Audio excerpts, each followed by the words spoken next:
My dear Izuku fans. This is part 1. What if Izuku had dragon quirk? Before I start, did you guys ever think how it would be if Deku had power like dragon? I mean, dragon quirk.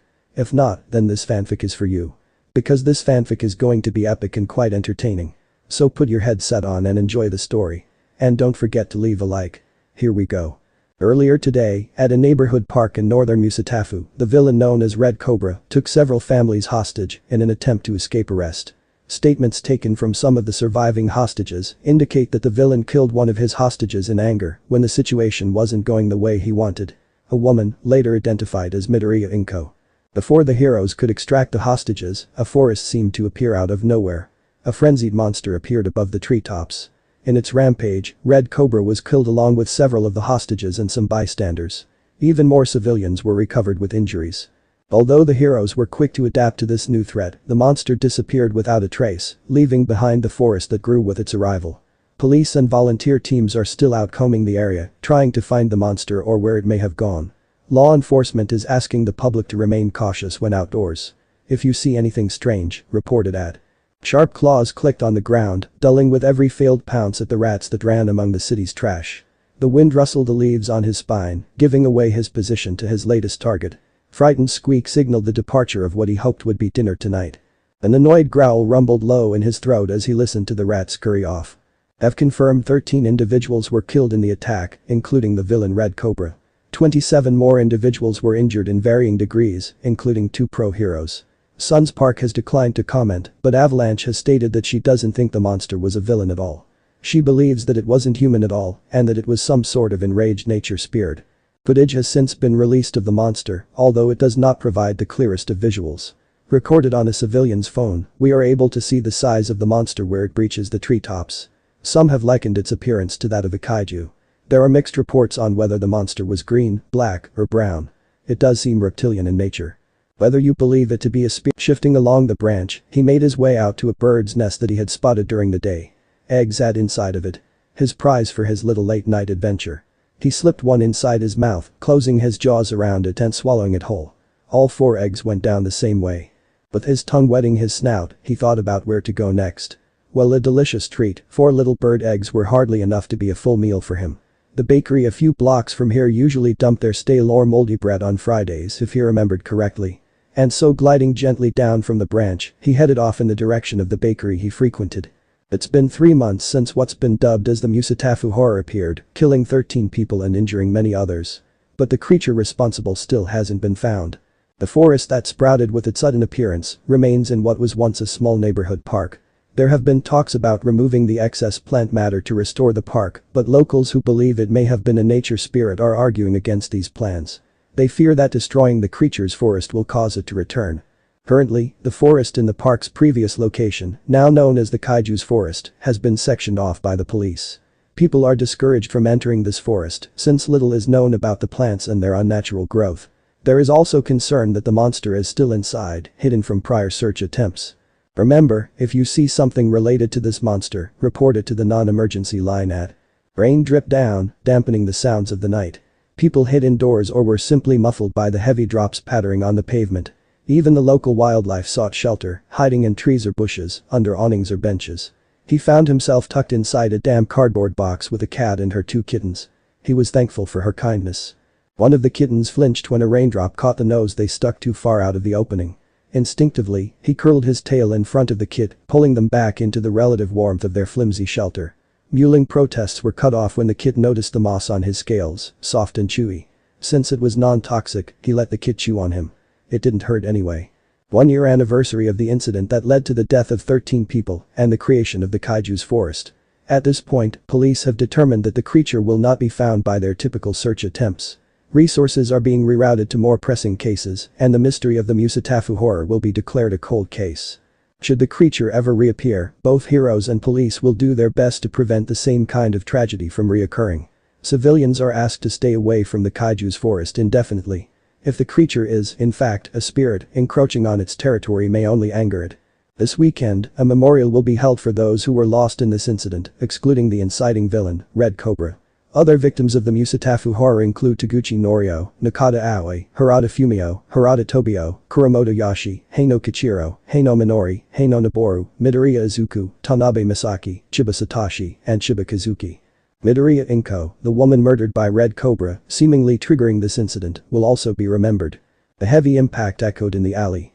His leafy spine stood on end as he registered the sound. Silent footsteps followed, heard only due to his enhanced senses. He hunkered down in the pile of garbage bags he'd been rooting through. The vines winding down his neck trembled in fear and anticipation as the newcomer approached his hiding spot. If they found him, he'd run. Unexpected sounds, a pop and a grating metallic noise, assaulted his ears. The clink of a can being set down on the concrete came shortly after. He peeked out as best as he could without exposing himself. The scent of fish wafted toward him, barely detected over the smell of trash. "Here, kitty. It's okay. PSPSPSPSPS. His ears flattened at the unusual hissing sound that reminded him a bit of the rats he chased. "I've got some tuna for you." Indignation rose in his chest. He was not a cat. Quiet stretched out between them for several moments. "Okay. I'll just leave it here." With that, the stranger left, taking to the air and landing on the rooftops above. He waited for as long as he felt necessary to be sure that they had left. Then he slipped out of the trash to inspect the can of food. It was tuna and it smelled safe, untampered with. It was the freshest thing he'd had in a while that he hadn't had to hunt down himself. It was devoured quickly. He never expected this exchange to become a regular occurrence.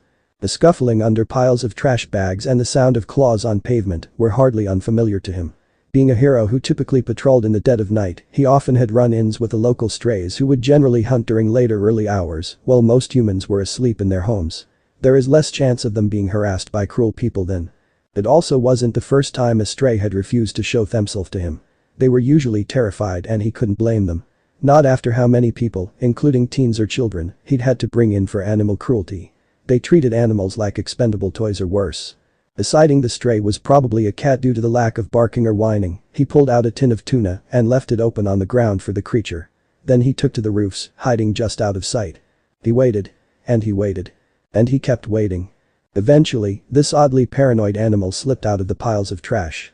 Since the moon wasn't directly overhead, shadows were cast over the alleyway, obscuring his view of the cat. Something about its silhouette is off. Fuzzy but patchy, as if it had lost large swaths of fur. That wouldn't be surprising for a stray. They often fell ill with no one taking care of them. Concerned for the cat he'd found, he promised himself that he'd return. It may not be in the same spot next time he visits, but it should be in the area somewhere. Feeding it would help a bit. But if things went well and he earned its trust, he might be able to take it home. His husband would protest at first, but ultimately give in. That's how it always went. The other 3 cats he had adopted could verify that. Finding the cat again was not as easy as he'd hoped. It took nearly a week before he stumbled across it by accident. In a tree of all places. The harsh grating hissing that came from the cat kept him out of the tree, although he longed to climb up and see it. Whatever dark color it was helped it blend in with its leafy surroundings. It was only the glowing eyes with slitted pupils that had tipped him off to the cat's presence. "Come, kitty. PSPSPSPSPS." He tried again. The burglar tied up at his feet, the only reason he'd been by this tree out front of someone's home, groaned and rolled his eyes. "You're trying to catch a cat now?" They scoffed. "I already caught you," he retorted. "I need something to do while I wait for the cops to come and haul your ass to jail." "Technically I haven't stolen anything yet. So they can't put me in jail," they replied with a cocky grin. "Technically, you did bust their window lock after trespassing on their property. That's at least 2 chargeable offenses. And on the off chance that you have anything incriminating on your person, well, their cocky grin fell off so quickly. He relished in that for just a second. Then he turned his attention back to the cat. He was sure that this was the same cat. Well, he couldn't see it, the way it obscured itself reminded him of the one he saw in the trash. Most stray cats would at least swipe at you, exposing a single paw. Enough to figure out what color they are. And confirm they're a cat. This one had made no move to lash out. It just backed up, hissing fiercely. A moment ago, the cat had nearly fallen out of the tree trying to keep him at a distance. Obviously, he didn't want to risk it getting hurt, so he wouldn't get too close to the tree itself yet. Animals had boundaries too, even if the majority of humans bulldozed over them. "What about a snack?" he offered, pulling another can of tuna out of one of his many pockets. "Of course, he just has cat food. Why not?" the burglar muttered to himself. Gleaming green eyes focused on the tuna for a few seconds before flitting away, scanning their surroundings. Probably looking for an escape. Its pupils remained narrow, indicating that it was on edge still. How badly had this cat been treated by humans to resist the lure of food without a second thought? Strays are usually so hungry that they'll take risks for a bite of nearly anything. For one to resist food just to avoid humans, it had to have been hurt badly. Its fear of humans now outweighed its hunger. Its survival instincts were reprioritized. Flashing lights let him know that a cruiser was here to pick up the burglar. Red and blue danced between the leaves, revealing a partial silhouette of the animal. Defensive posture, patchy fur, and the shine of large claws were easy to pick out. The twisting, curling shadows on either side of its head stood out as well. Had some kids attached something to it? Or was it quirked? Eraserhead? One of the officers approached for his statement. Reluctantly, he pulled his eyes off the tray to take care of business. Leaving the open can of tuna, he followed them to the cruiser to fill out the arrest paperwork. Basic details would do for now until he could get a chance to do the rest at the precinct or at home. When he was finished, he returned to the tree to find the Hulk gone. Along with the cat. This was going to be difficult, wasn't it? Weeks later, after occasionally spotting the cat around the area, the cat vanished. In that time, he had learned a few things. 1. It liked trees. He was pretty sure it was terrorizing the local bird population, given the amount of loose feathers and destroyed nests he'd found in its wake. 2. It was a big cat. A little bigger than the average Maine Coon if he was seeing things right. It was hard to tell for sure with all the shadows it obscured itself in. Once it vanished, it took him 2 weeks to find it again. This time it was in a different area of town. Briefly, he wondered if it relocated just to avoid him. If so, it was definitely quirked. The main difference in their most recent encounter had been that he seemed to have stumbled across its den. For the first time, the cat went beyond just hissing and avoiding him. It screamed like someone had cut its tail off, dashing off into the trash maze around its home. He had barely managed to avoid some rotting lumber that it knocked down. He was sure it was on purpose. He promised not to get that close to its den again and quickly left. Tonight, he intended to keep that promise. "Hey, kitty. I brought some more tuna. I also have some fresh water," he announced from the mouth of the cat's alleyway. He wouldn't be entering. "I'll leave them over here by this fruit crate." A soft hiss answered him. It was still there and refusing to come out. "Tomorrow, if you're still here, I was thinking about bringing some chicken. I've noticed you like birds." If the cat was indeed quirked, there was a good chance it would understand him. Quirked animals were usually a bit more intelligent than their unquirked counterparts. Then there were quirked animals whose quirk was intelligence. They were on a whole other level. He worked for one of those. It was humbling. "I have to get back to my patrol. Enjoy your meal." This time as he left, he heard quiet rustling approaching the mouth of the alley. He kept walking, unwilling to scare it off. But he was pleased that it didn't feel the need to hide for so long after his departure anymore. That was progress, no matter how little it seemed. He just needed to keep working on earning its trust. The persistent stranger was still calling him a cat, much to his annoyance. At least the man had the excuse of having never seen him. Still, he was pretty sure he was larger than a cat now. When he was younger, he had been smaller than most cats. But this form grew with him, and now he was on par with several small to medium dog breeds. As always, the can of tuna was safe. The water, which was new, smelled safe. Plus he had heard the click of the seal when the bottle was opened and poured into this bowl. A blue plastic bowl with a smiling pink fish at the bottom. This stupid cat confusion was embarrassing. Not that he wouldn't keep the dish. The man had clearly gotten it for him. It was his now. If something was his, it was part of his hoard. And he took good care of his hoard. He was a proud dragon, after all. 3 years ago, Midoriya Izuku died. At least, that's what the memorial stone outside of the kaiju's forest said. He was actually fine. Or as fine as a homeless traumatized child can be. No one really bothered to look for his body. He had been registered as quirkless, after all. And he had been. Until that day. Fear and anger overtook him when that villain poisoned his mother. Watching her struggle to breathe for mere seconds as the poison worked quickly to snuff out her life, graying her skin and pouring blackness into her veins until her eyes bled rotting blood. No child should ever see that. But he did. And a monster formed inside him, bursting to the surface in a whirlwind of cracking bones, sprouting leaves, and expanding flesh. He found himself at dizzying heights, confused, before realizing he was just that tall. Trees surrounded him, bending to his will. It was his will that the man who killed his mother know the same fear she did. Blinded with rage and lost in what he later learned was a force-manifested quirk, he took things too far. It wasn't until the monster was safely tucked back inside him as he stumbled down an evacuated street that he came back to himself. The night sky above told him hours had passed. In the corner of a quiet train station, a TV played the news story of the disaster he caused. He didn't even remember fighting the heroes. Just the fear he felt. One of the few others in the station scoffed something about another day, another villain. It sent a chill up his spine. That's what he was, wasn't he? Villains killed people. Villains fight heroes. Villains cause destruction. Monster, the news anchor had said. He wasn't just any villain. He was a monster. That realization had sent him into hiding. The police were looking for him. Aside from that, he had no family other than his mom. If he wasn't just arrested and sent to Tartarus, he'd go into foster care. No one would ever adopt a monster like him. It was better to disappear. So that's what he did. Living on the streets, hiding in abandoned buildings, or even sleeping in dumpsters. He did what he had to in order to both survive and stay off any radars. After failing to find adequate food for days, he discovered another part of his quirk. A smaller dragon form, less monstrous than the one he'd taken before. Some poor rat had scurried across his path and instincts took over, warping his body as an unseen force urged him forward. In this form, he could hunt. During the day, he would take his human form since he was more likely to be spotted in the lighter hours. But at night, he shifted and used that form to keep himself fed.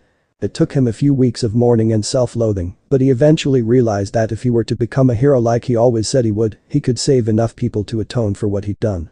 No longer did he want to be a hero like All Might, saving everyone with a smile. No, now he planned to be a hero who could use his monstrous nature to stop the real monsters. Currently, he attends online school as Midoriko Izuha. His real name couldn't really be used for obvious reasons, but he was determined to finish his schooling. It was important for his plan. The courses he took were informal, which is probably the only reason he could sign up so easily under a fake name.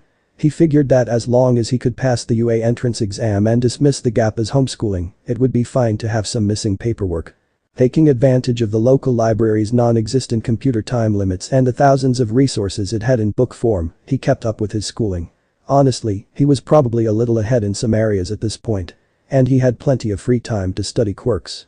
As long as he ignored the memories of his mom helping him fill out his first analysis journals, he could do it. If he thought too much about her, well, let's just say some of his new draconic traits bled into his human form. That's why Midoriko Izuha had a simple lizard mutation quirk. The police were looking for any combination of plant and dragon and monster. Several suspects had been pulled in for questioning before ultimately being cleared of suspicion. If he could, he would hide that he had a quirk now at all.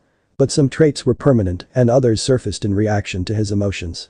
While his eyes had always been green, they now held flecks of yellow and brown, their eyes holding a distinctly animalistic appearance. His pupils expanded and dilated in ways that non-mutant eyes simply wouldn't. Near-invisible scales covered patches of skin across his cheekbones, the backs of his hands, and his shoulders, giving his skin a slight shimmer.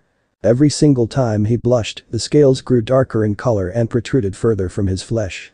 Sometimes they even spread beyond their usual areas. There was no hiding that. Although lizards didn't have visible ears, dragons apparently did.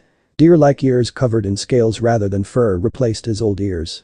They also reacted to his emotions, perking up when something caught his attention or laying flat when he was irritated. Lastly, his teeth were sharp and he could sprout strong claws.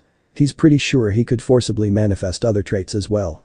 Instead of trying to hide all that, it was just easier to say he had a lizard quirk. And so, 3 years ago, Midoriya Izuku became a hidden monster. There were still 2 more years until Midoriko Izuha could atone for it. A purple cylinder with a silver lid was placed on the table in front of him, drawing his attention from the math worksheets he'd printed off a little earlier. He eyed the container for a few seconds before looking up at the one who had placed it there. The stranger who mistook him for a cat wasn't the only person focused on him lately. What? Izuku asked flatly, staring her down. She wasn't fazed. One of my friends has a snake mutation and she says this is the best salve for dry scales, she replied in her usual blunt manner. I asked since I noticed the ones on your hands flaking off, Kiro. Asuit's Ayu. A girl his age with a frog mutation quirk and 2 younger siblings. Her siblings were the reason she came to the library so often. And then her big sister instincts are why she had approached him a few weeks ago when she noticed him struggling with a literature lesson. Not being properly socialized apparently affects your ability to comprehend certain hidden meanings and metaphors in the so-called classics. Sue, as she insisted on being called, didn't really understand all of the poetic lessons the classics taught either, but she at least recognized what they were saying. What they want you to get from the story is to let old prejudices go and that life without love is worthless. But to me, it's more of a lesson in the consequences of impulsive actions and the importance of communication. Still, put the other thing. That's the answer that gets full points. As much as it felt like she understood him, he was hesitant to get too close to her. She was a good person while he was secretly a monster. My scales are fine. Besides, I can't afford things like that, he dismissed, refocusing on his math. I know you can't. No offense. Izuku tried not to bristle at that statement. No judgment here, Kiro, but I know how much it hurts when my skin dries out. It can't be that much different for the sensitive skin under your scales. So I got the salve for you. It's a gift, Kiro. A gift? He blinked down at the container in surprise. A gift, she confirmed. Even if you don't take it, I'm leaving it here. So you might as well accept it. It was pretty hard to argue with that. He thanked her for it and put it in his yellow backpack with a bowl from his tuna stranger. Then he got back to work on his math while Tsu quietly read an adventure story to her siblings. When he tried the salve later, he found that it soothed the burning itch he'd been putting up with. Thankfully, his scales didn't cover much surface area. He'd be able to use Tsu's gift sparingly. His favorite part about it, aside from it being a gift, was that it smelled like lavender and chamomile. Even just smelling the scent straight from the jar calmed him down a bit. Sniffing it post-hunt at night helped him relax and fall asleep faster. It became a habit. The little blue cat dish that Shouda had left near the mouth of the alley was missing. It had been there every night since he first placed it, although it was absent during the day, as he found out when passing the space once or twice. The cat was clearly smart enough to hide it so that it wouldn't be stolen. So it being missing now was a little concerning. "Kitty? You there?" Shouda called, stepping a little further into the alley. No response. Cautiously stepping up to where he remembered the den being, he still didn't get a response.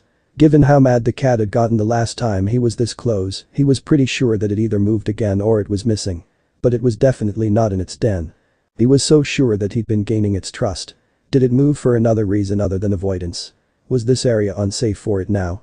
Disappointed, he continued on his patrol route. He'd just have to track it down again. He's done it a few times already, so it shouldn't be too hard, right?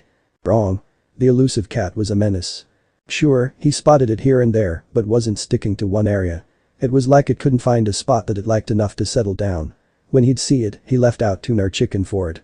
As far as he could tell, it was eating his offerings. So at least he knew it wasn't going hungry. A little over a month passed before it finally picked a new den. After a few consistent spottings, he went looking for where it was staying.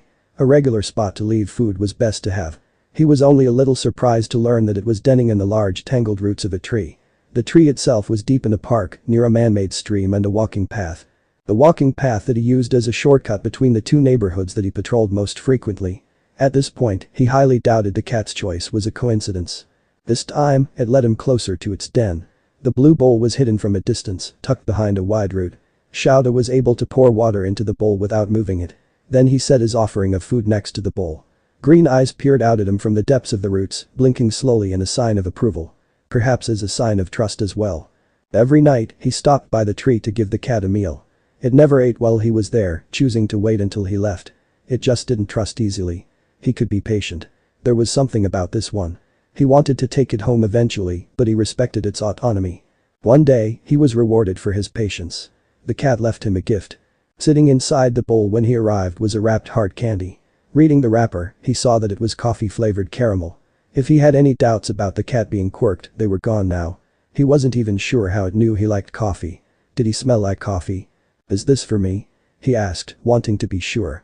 Relaxed blinks answered him from the shadows. He smiled down at the candy in his hand. This was definitely a sign of trust. "Thank you." "Bugs?" "MHM. Cricket specifically." "Why?" "I'm a frog, Izuha-chan." "Oh." Izuku stared at the brownies she'd brought into the library. There was a rule about food around the books, but they were at a table doing school assignments. No library books were involved, so the librarians wouldn't scold her. He hadn't expected her to offer one to him. "Lizards eat bugs, but is that not a preference for you, Kiro? I get that mutations don't affect everything." Tsu shrugged. He thought about the raw rats and bird eggs that he often ate at night. Weird things were on his menu, but he'd never considered bugs before. "I don't know. I never tried." "Well, if you want to try one, these are food-grade crickets.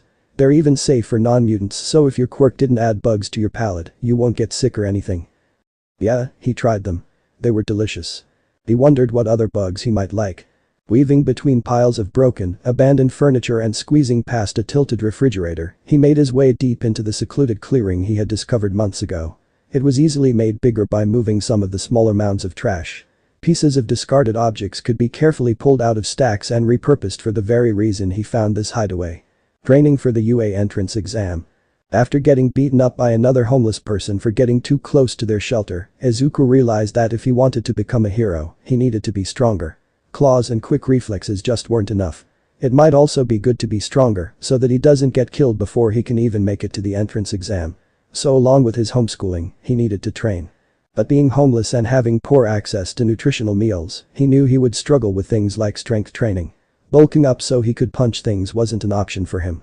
Instead, he focused on agility and watched martial arts videos at the library. If he could dart around his opponents and use their own strength against them, he might win.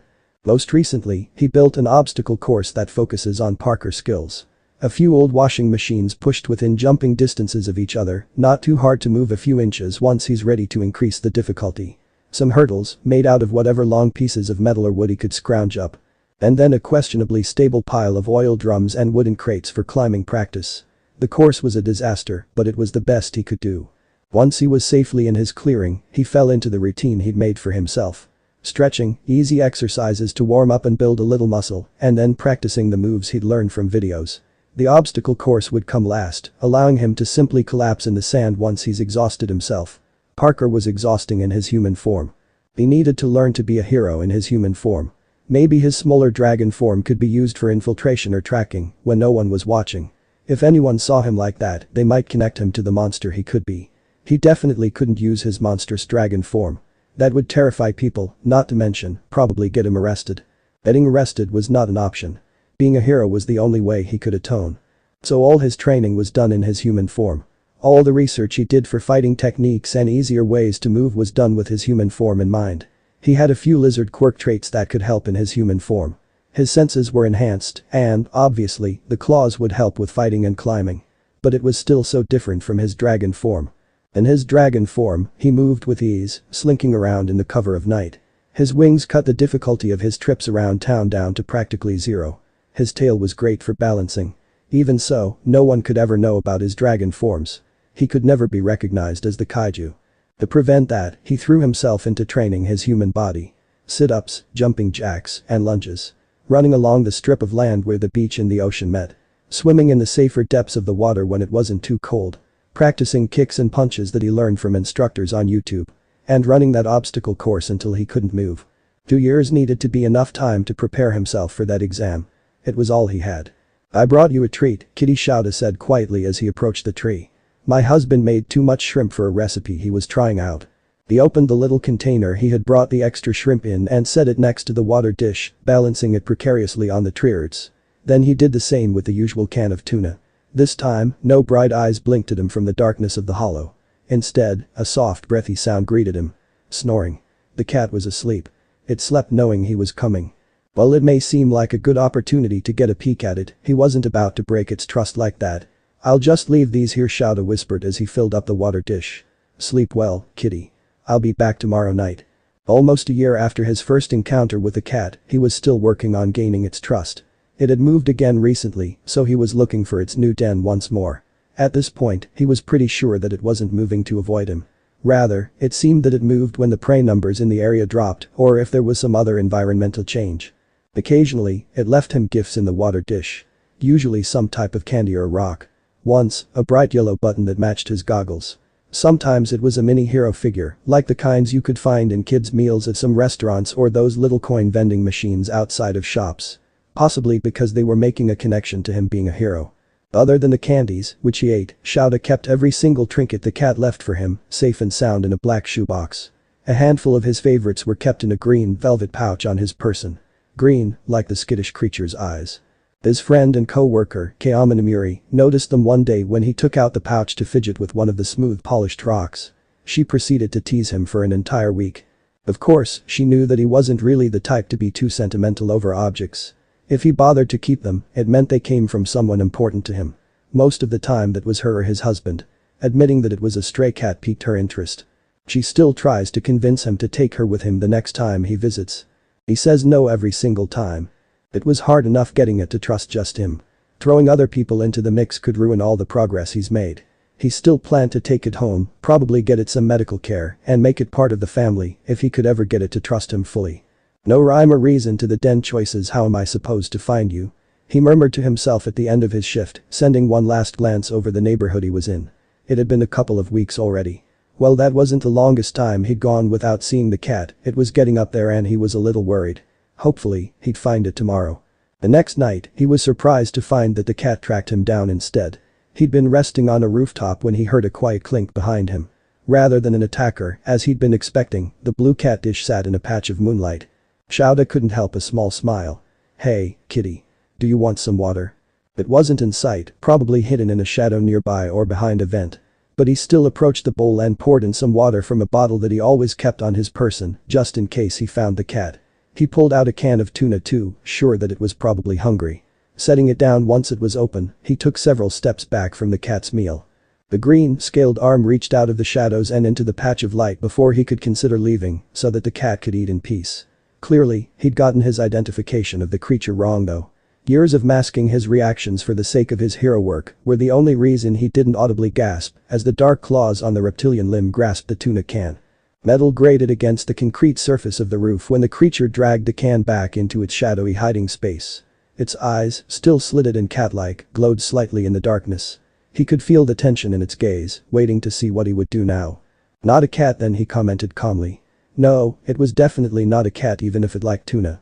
It seemed to be a giant lizard of some kind. He didn't really know much about lizards. "I guess I can't call you kitty anymore." Green, glowing eyes relaxed and its attention moved off him. Not entirely, but enough to start eating the tuna. Shouda started thinking out loud rather than just staring at the creature to help it relax further. "I don't think lizard is much of a name, there's kitty, puppy, birdie Lizzie." It hissed at him for that. "Fair enough. Midori. Since you're green." It growled this time. Pickle." The empty tuna can was tossed at him from the shadows. Understandable. After thinking about it for a few moments but being unable to come up with anything, Shouda sighed. "How about I think about it and get back to you? I'm not the best with names." And thus began the longest name search he'd ever dealt with. Then again, his cats, Dumpster, Mayhem, and Radio, didn't really have the ability to veto their names like this critter. But you know what? The names his husband came up with were worse. Deciding to let himself be seen by the tuna man, or Eraserhead as he'd learned, hadn't been a choice that Izuku made lightly. It's just that in the year or so that he's known the hero, he's proven to be trustworthy. And he didn't like only cats, since he'd seen him feed dogs too. Plus, as a hero, and, yes, he absolutely watched Eraserhead do hero work from various hiding spots. The man could be trusted to save everyone. He interacted with everyone as if they mattered the same to him as any person with a more socially acceptable quirk. Of course, he could be a little antisocial or awkward, but again, that was with everyone. Eraserhead didn't seem to discriminate against anyone. He was even kind to some of the criminals he arrested. Izuku would take it to his grave that he witnessed the hero letting a few petty thieves go because they were only trying to survive, desperate and hungry. So yeah, Eraserhead seemed like a good person. And Izuku was sick of being called a cat. "I don't think lizard is much of a name." Izuku watched the man stare at the sky and thought as he ate the gifted tuna. "There's kitty, puppy, birdie Lizzie." "Absolutely not." He hissed to get his opinion across. "Fair enough. Midori. Since you're green." He growled, unnerved by how close that was to his actual identity. "No. Pickle. Why the F no?" He threw the now empty tuna can at the man. "Understandable." Eraserhead seemed to think on it for a bit before sighing tiredly. "How about I think about it and get back to you? I'm not the best with names." And thus began the longest string of horrible, ridiculous, and appalling names he'd ever heard. After a year of training at his trashy, literally training grounds on the beach, getting semi-regular meals from Eraserhead, and studying with Tsu, Izuku was starting to feel better about his chances of making it into UA. He was also pretty sure that he could call both Eraserhead and Tsu his friends. Different kinds of friends, but still friends he could trust. So when Tsu asked a question one day, he answered honestly. "Aizu-chan, I haven't said anything because I didn't want to overstep, but she looked nervous for once. Unusual since she wasn't one to emote outwardly that often. You're homeless, right?" He panicked in his head. He definitely thought about lying. Yet, at the end of his mental grasping for damage control, he decided that he could trust her. "Yeah. Please don't tell anyone." "Okay. I won't ask why. You can tell me when you're ready," Kirotsu promised. "But I've been thinking that you should sleep over sometime." "Sleep over? Like, at your house?" Izuku clarified, confused by the offer. I don't know what your shelter is like, but a house is probably better. You could get some good sleep for once." "Don't think I haven't noticed your eye bag," she said bluntly. "You can also take a nice warm bath, Kiro." "Hey, I keep clean." Izuku defended before hesitantly asking, "I don't stink, do I?" "No. That's not what I meant, Sue assured him. I just mean that a full, warm bath with guaranteed privacy is probably more relaxing than whatever you've been doing. Well, she had a point there. Would your parents be okay with it? He asked uncertainly. I think so. They might pester you a bit since I've only brought one other friend over before. Sue shrugged. The other kids at school tend to dislike how blunt I am. Izuku nodded in understanding. He didn't mind because he knew he could get the same way when it came to topics like quirk analysis. Wouldn't they want to speak to my parents? I don't think so, Kiro. They've never asked Ibuko-chan. Alright. I'll think about it. 3 key things made up a great den. 1. The available resources in the area. 2. The security the chosen den can provide. And 3. The comfort of the den itself. As a dragon, Izuku seemed to be particularly picky.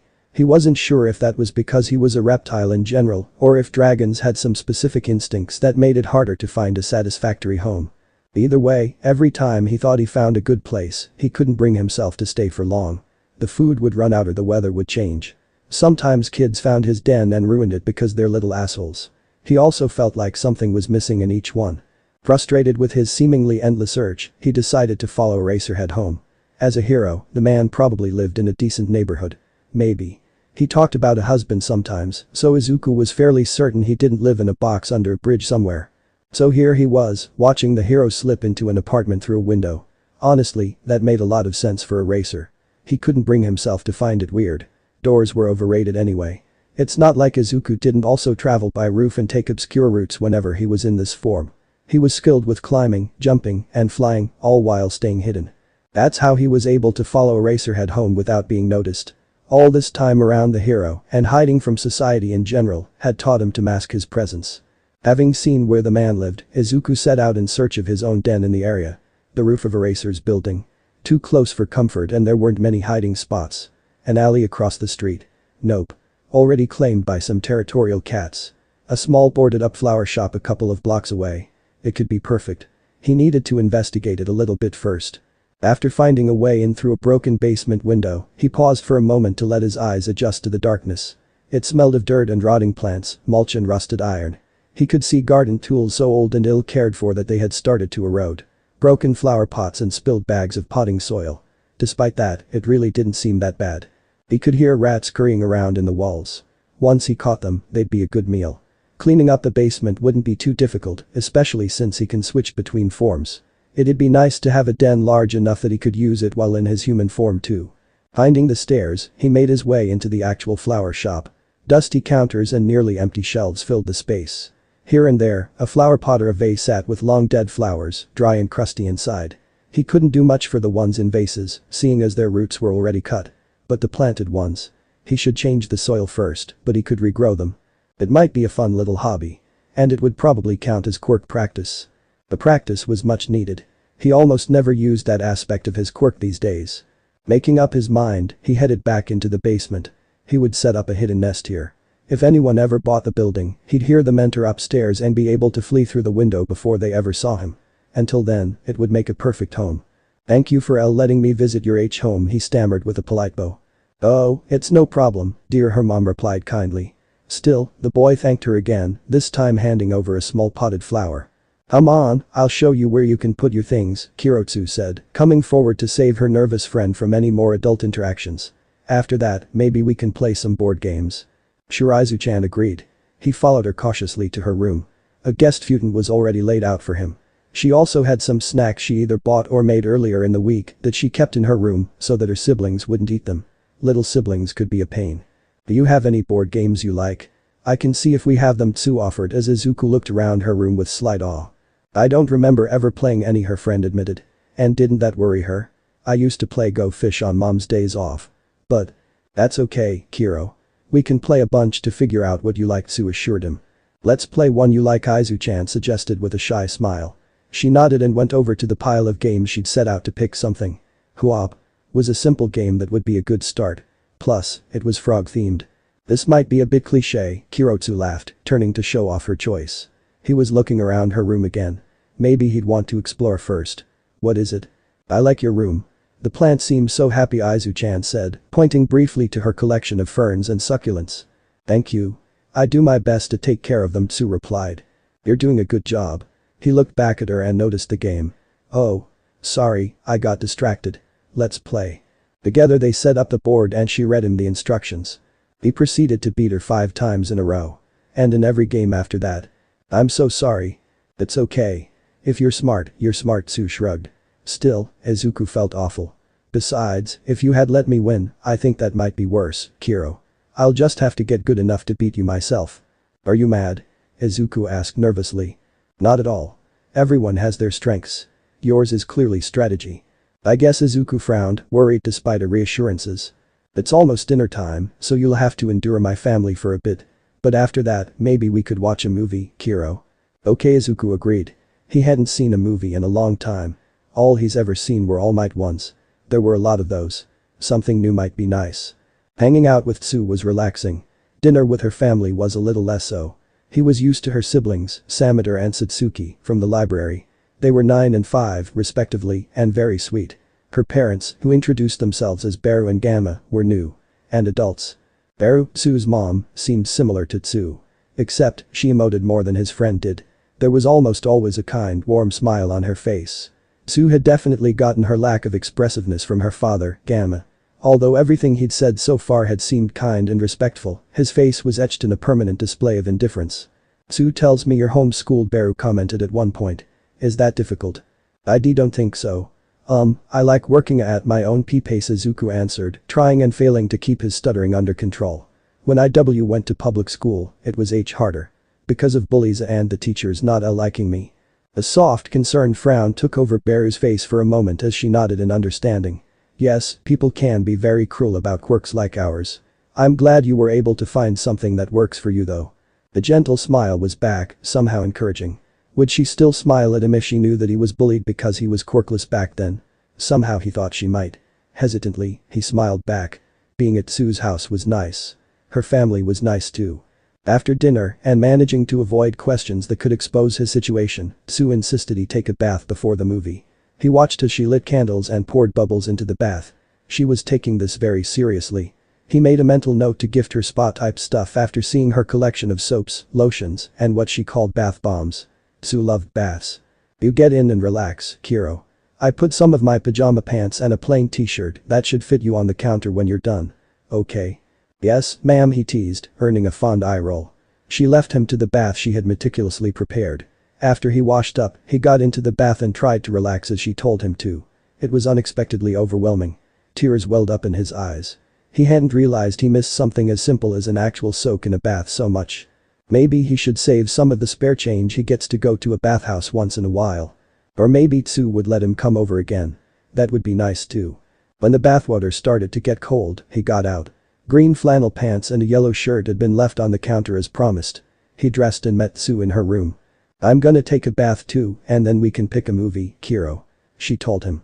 Make yourself at home while you wait. Snoop if you want, Kiro. I don't care. I wouldn't invade your privacy like that. Izuku protested. He really wouldn't. Following Eraserhead home didn't count, okay. That was different. I'm just saying I don't mind if you look through my things to keep yourself entertained, Tsu clarified with a faint smile. Oh, okay, Izuku hummed, eyeing her plants. I might then. Just a little. The soft snort escaped her as she headed out of her room. Izuku approached the plants almost immediately in her absence. They really were very healthy and happy. There were no blooms on the ones that could flower, but that's because they weren't in season yet. He had come to trust Tsu long ago, although he didn't quite trust himself not to ruin her or her life with what he actually was. A monster. Seeing her plant collection now, he found himself trusting her even more. No one who was this kind to plants could ever be cruel.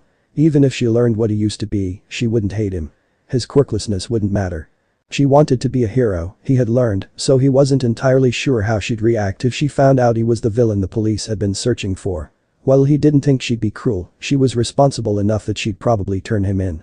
That's the right thing to do, right? Tsu was a good person. She'd definitely do the right thing. As long as he succeeded in becoming a hero and atoning for what he'd done, surely he could be her friend for a little longer. Could he be just a little selfish for a bit longer? Wow. Tensing, he turned around and spotted Tsu, dressed in pajamas with her hair damp. Wow, what happened? Was he mumbling? He thought he had mostly curbed that habit. I didn't know you could do that, Kiro. He followed her gaze to the plants he'd been gently petting, feeling the leaves and stems to gauge their health fully. Damn it. Several of them were blooming early. He'd used that part of his quirk without meaning to. Reflecting on his friendship with Tsu had completely distracted him. Izuku responded stupidly. How was he going to get out of this? Did you grow that plant you gave to my mom earlier? She guessed. Why was she so smart? Tsu's gaze softened. We don't have to talk about it, Kiro. Please, don't tell anyone, he pleaded quietly. I won't. I'm not going to pretend to understand why you're hiding it, but I won't say anything, Tsu promised. There was no way she was being anything other than sincere. He trusted her. Thank you. Friends keep friends' secrets, Kiro, she dismissed. And they're also there to listen when their friends are ready to talk. Remember that. Oh, okay. On, she gestured for him to follow her out of her room. Dad's making us some popcorn, so let's go pick the movies, Kiro. There should be time for 2 before we should get some sleep. Out to the living room they went to browse the Asui family movie collection. Frowning at her blushing friend, Tsu couldn't help it. You've got to be kidding me, Kiro. I'm not.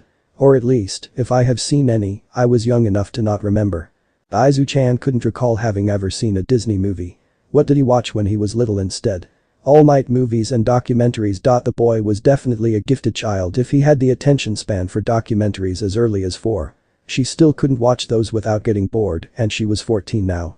Something about the droning voices and awkward interviews. I'm gonna have to make a checklist for us to go through, she decided, amused by how his scales darkened and spread across his face. His mutations were so neat. Tonight? He asked, looking confused. Eventually, she corrected. Because you're coming back, Kiro. I am? He questioned, clearly a little lost. As many times as it takes to fix this tragedy, Kiro. It's not that bad, he tried to protest. It is. But don't worry, Kiro. I will save you. She giggled when he groaned at her attempt to be dramatic. But seriously, she'd make sure he watches all those movies along with other classics people tend to reference. Being able to keep up with jokes and stuff like that would be helpful in making friends once they get to UA. In the end, the first movie he picked to watch was The Princess and the Frog. He said he liked the dress Tiana wore on the cover. That made sense. It looked like it was made of plants. For the second movie, he insisted Tsu pick. She picked Luca to stay with the amphibian/water reptile theme that his movie choice had started. Unsurprisingly, both movies made him cry. Sobs of she achieved her dreams, and did you see his face when he betrayed him? Explained his many tears. Genuinely concerned about him getting dehydrated, especially since she wasn't sure what kind of lizard he had the traits of, she made him drink a lot of water. When the movies were over and they managed to get Izu-chan's tears to stop, they got ready for bed. Brushing their teeth, Tsu taking her vitamins, and Izu-chan putting on some of the salve she kept getting for his scales. Soon they were all cuddled up under their blankets, in her dark room lit slightly by a single mushroom-shaped nightlight. It was cozy and she was content. Hey Tsu, he whispered through the darkness. Yes, Izu-chan. She replied. Thank you for inviting me over. You're my friend, Kiro. I wanted to spend time with you. Still. I used to sleep over at a family friend's when I was really little, but it wasn't the same.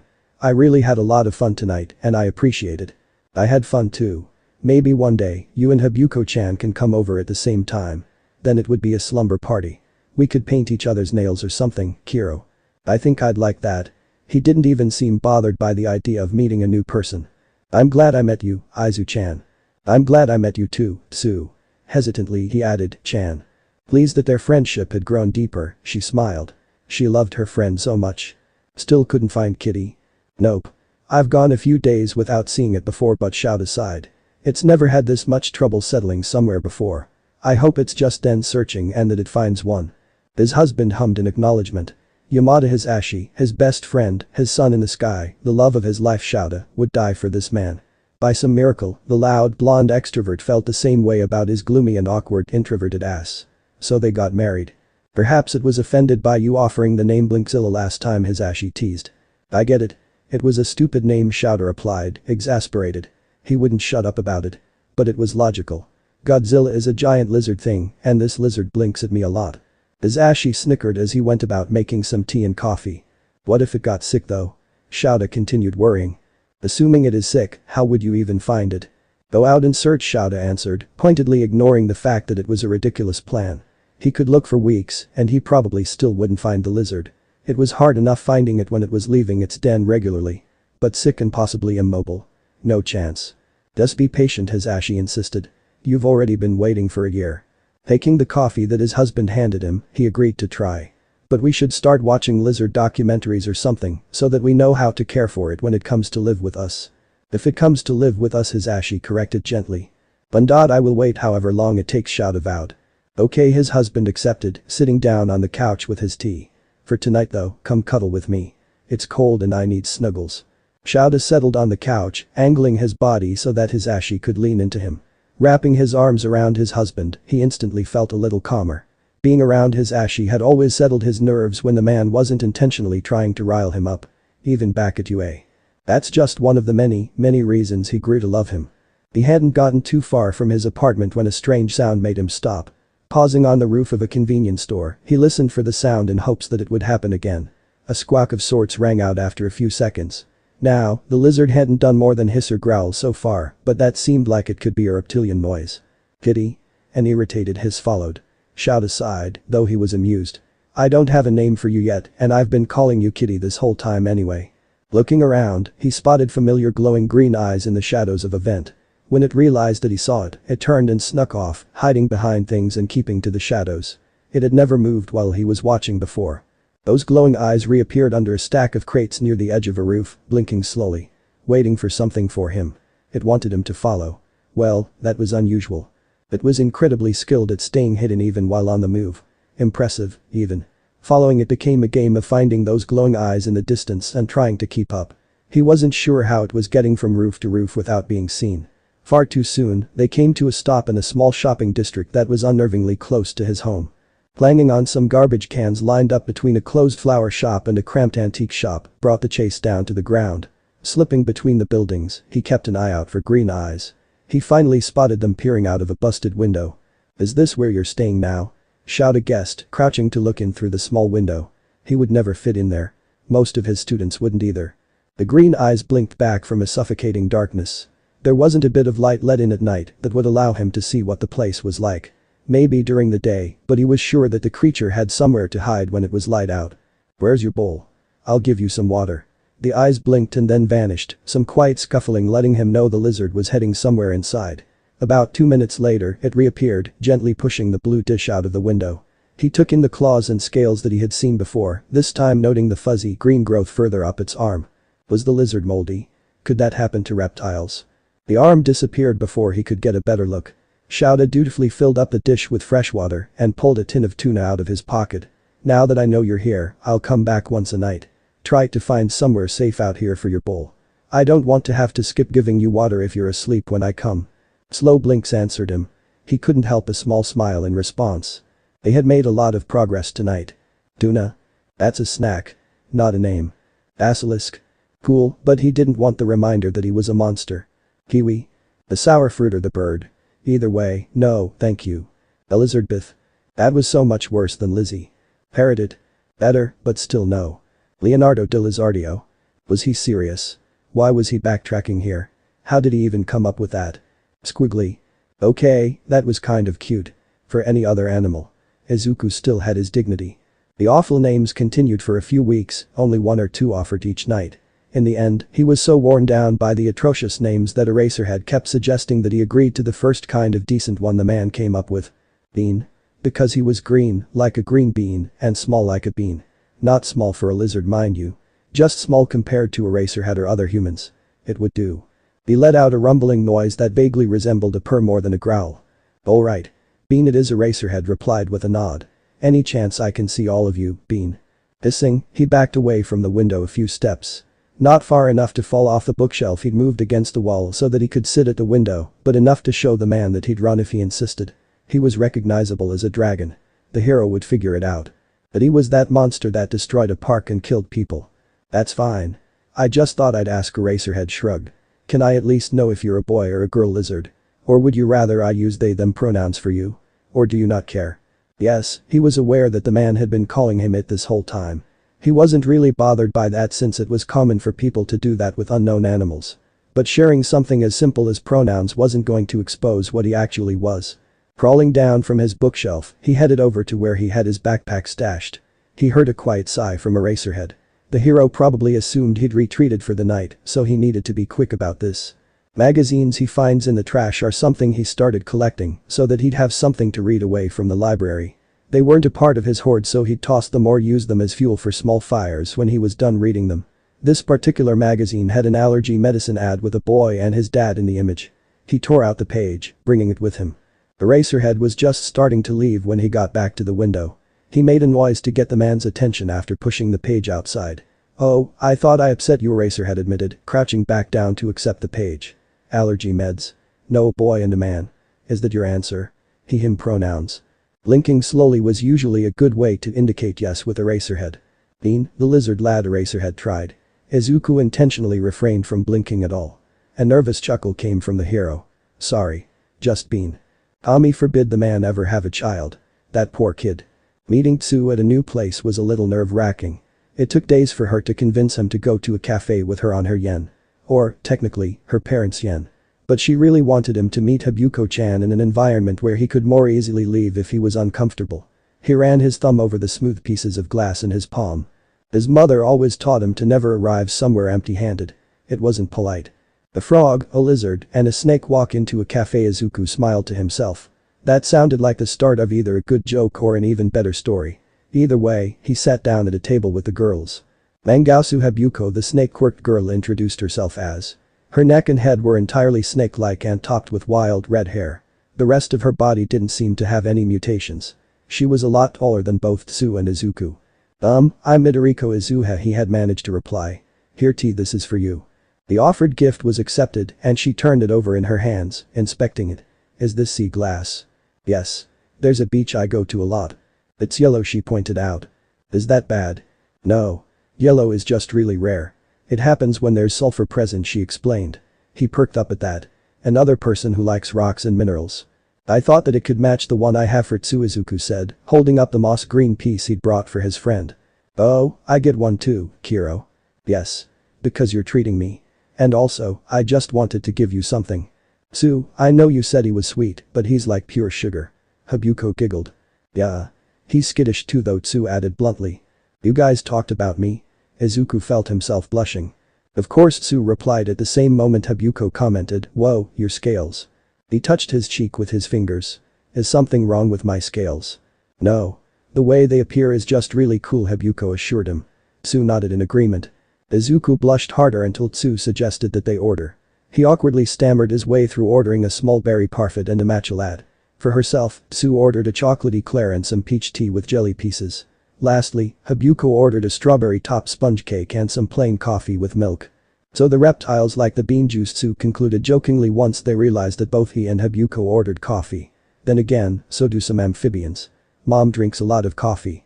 I have a friend that drinks so much coffee that he smells like it constantly," Izuku hesitantly shared. The three teens laughed at that together. "Yeah, they'd get along fine. Why didn't you tell me you were hurt?" "I'm fine. I was just lightly stabbed." "You were stabbed? Lightly?"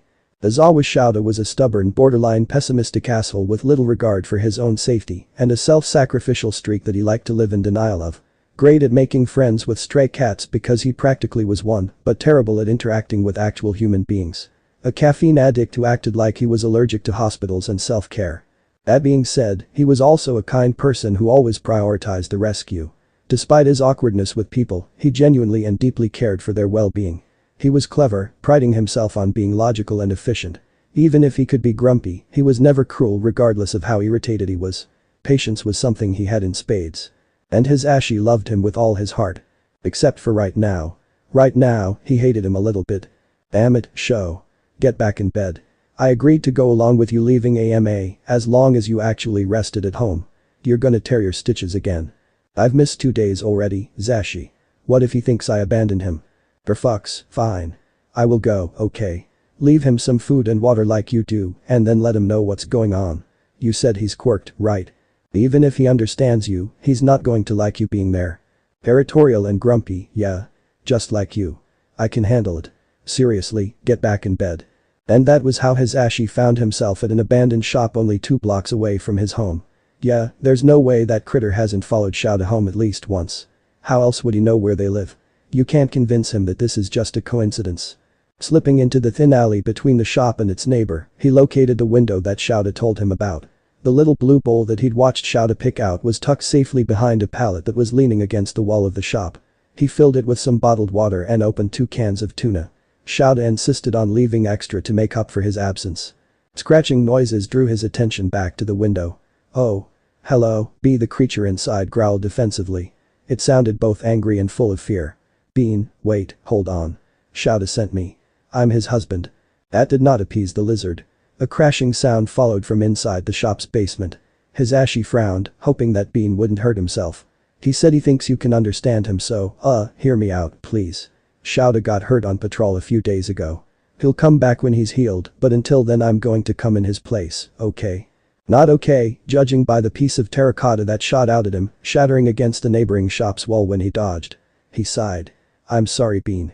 I know you don't trust easily or really even like people, but I promised I'd take care of you for him. A slightly terrifying, low hiss came from inside the window. He could swear he saw a flash of green scales near the remaining glass on the edge of the broken window pane. I'm not going to hurt you. I promise. Shouta cares a lot about you and tells me about you all the time. I'd love to get to know you, actually. Please give me a chance, Bean.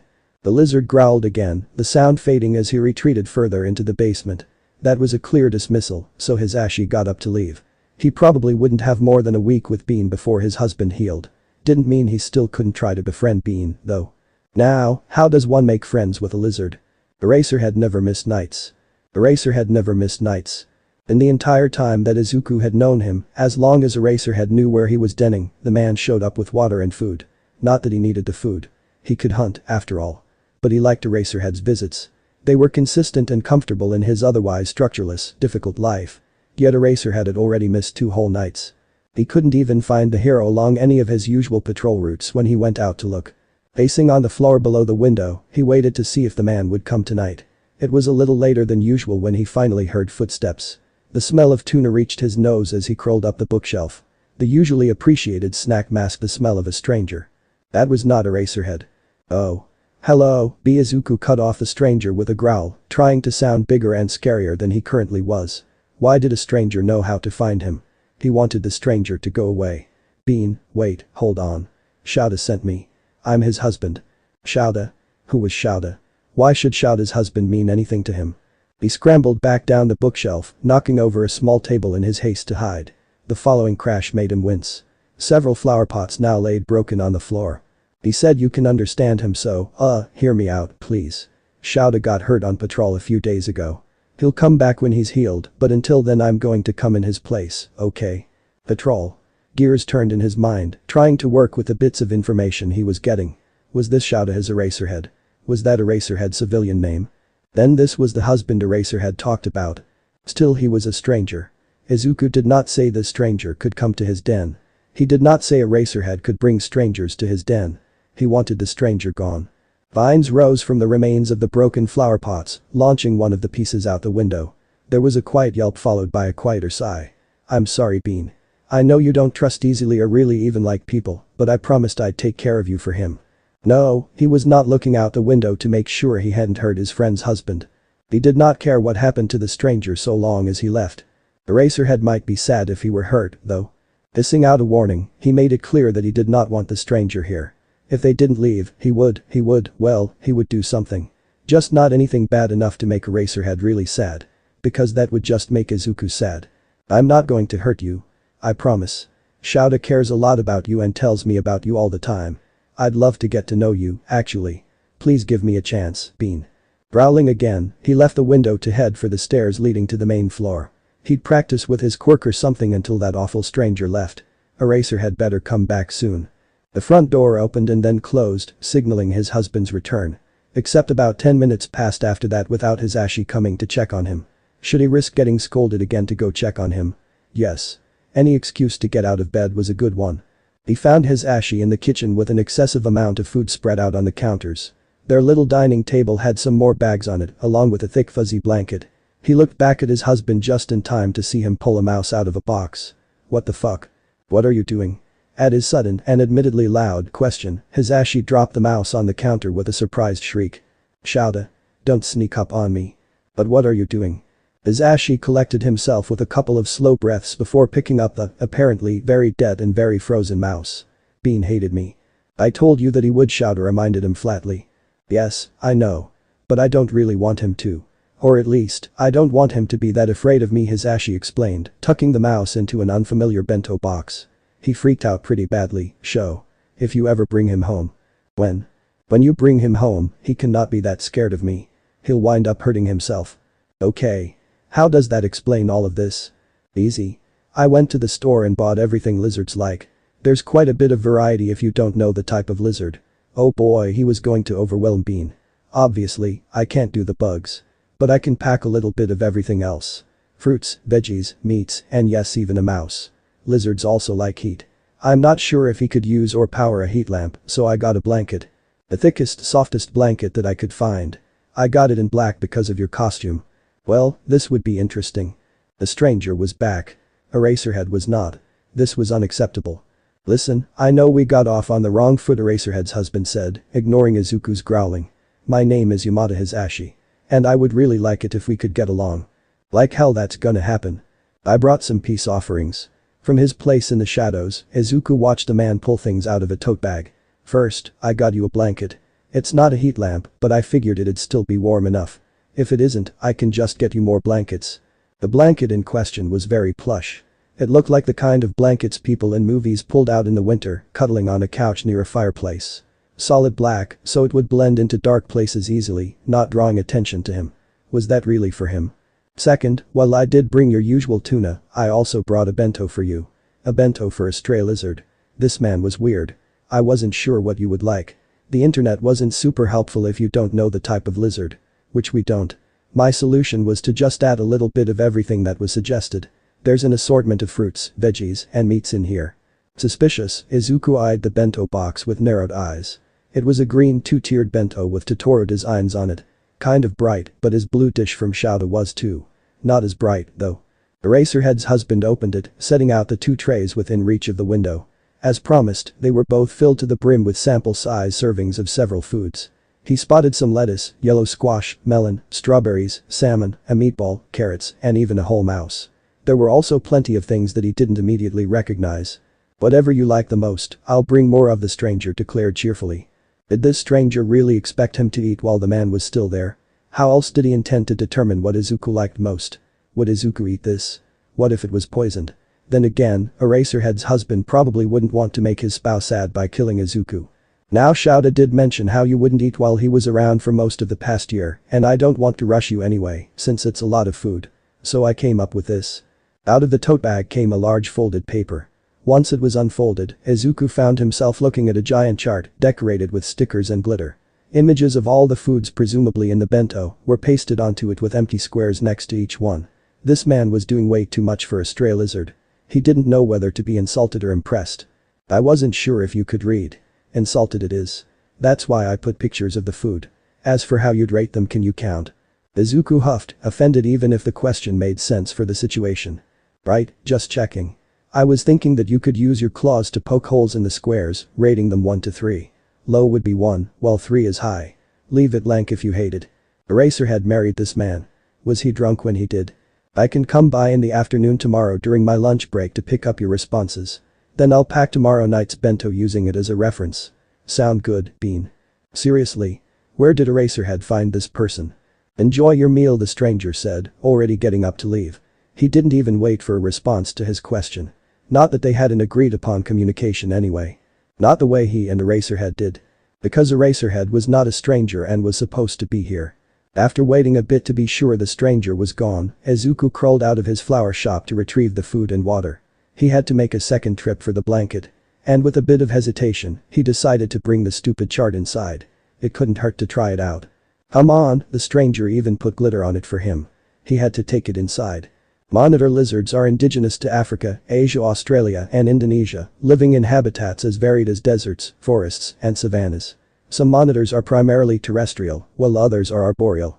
Most monitors are good climbers regardless of where they are found. Touted as the most intelligent reptile on Earth, they make fascinating pets if one can provide enough space for them. Monitors can vary greatly in size. Smaller species can be less than a foot long, but many larger ones can grow to be 6 feet or more in length. Being stuck in bed, Shouta decided to look into lizards. While he knew they were cold-blooded and this one definitely ate meat, that was pretty much it.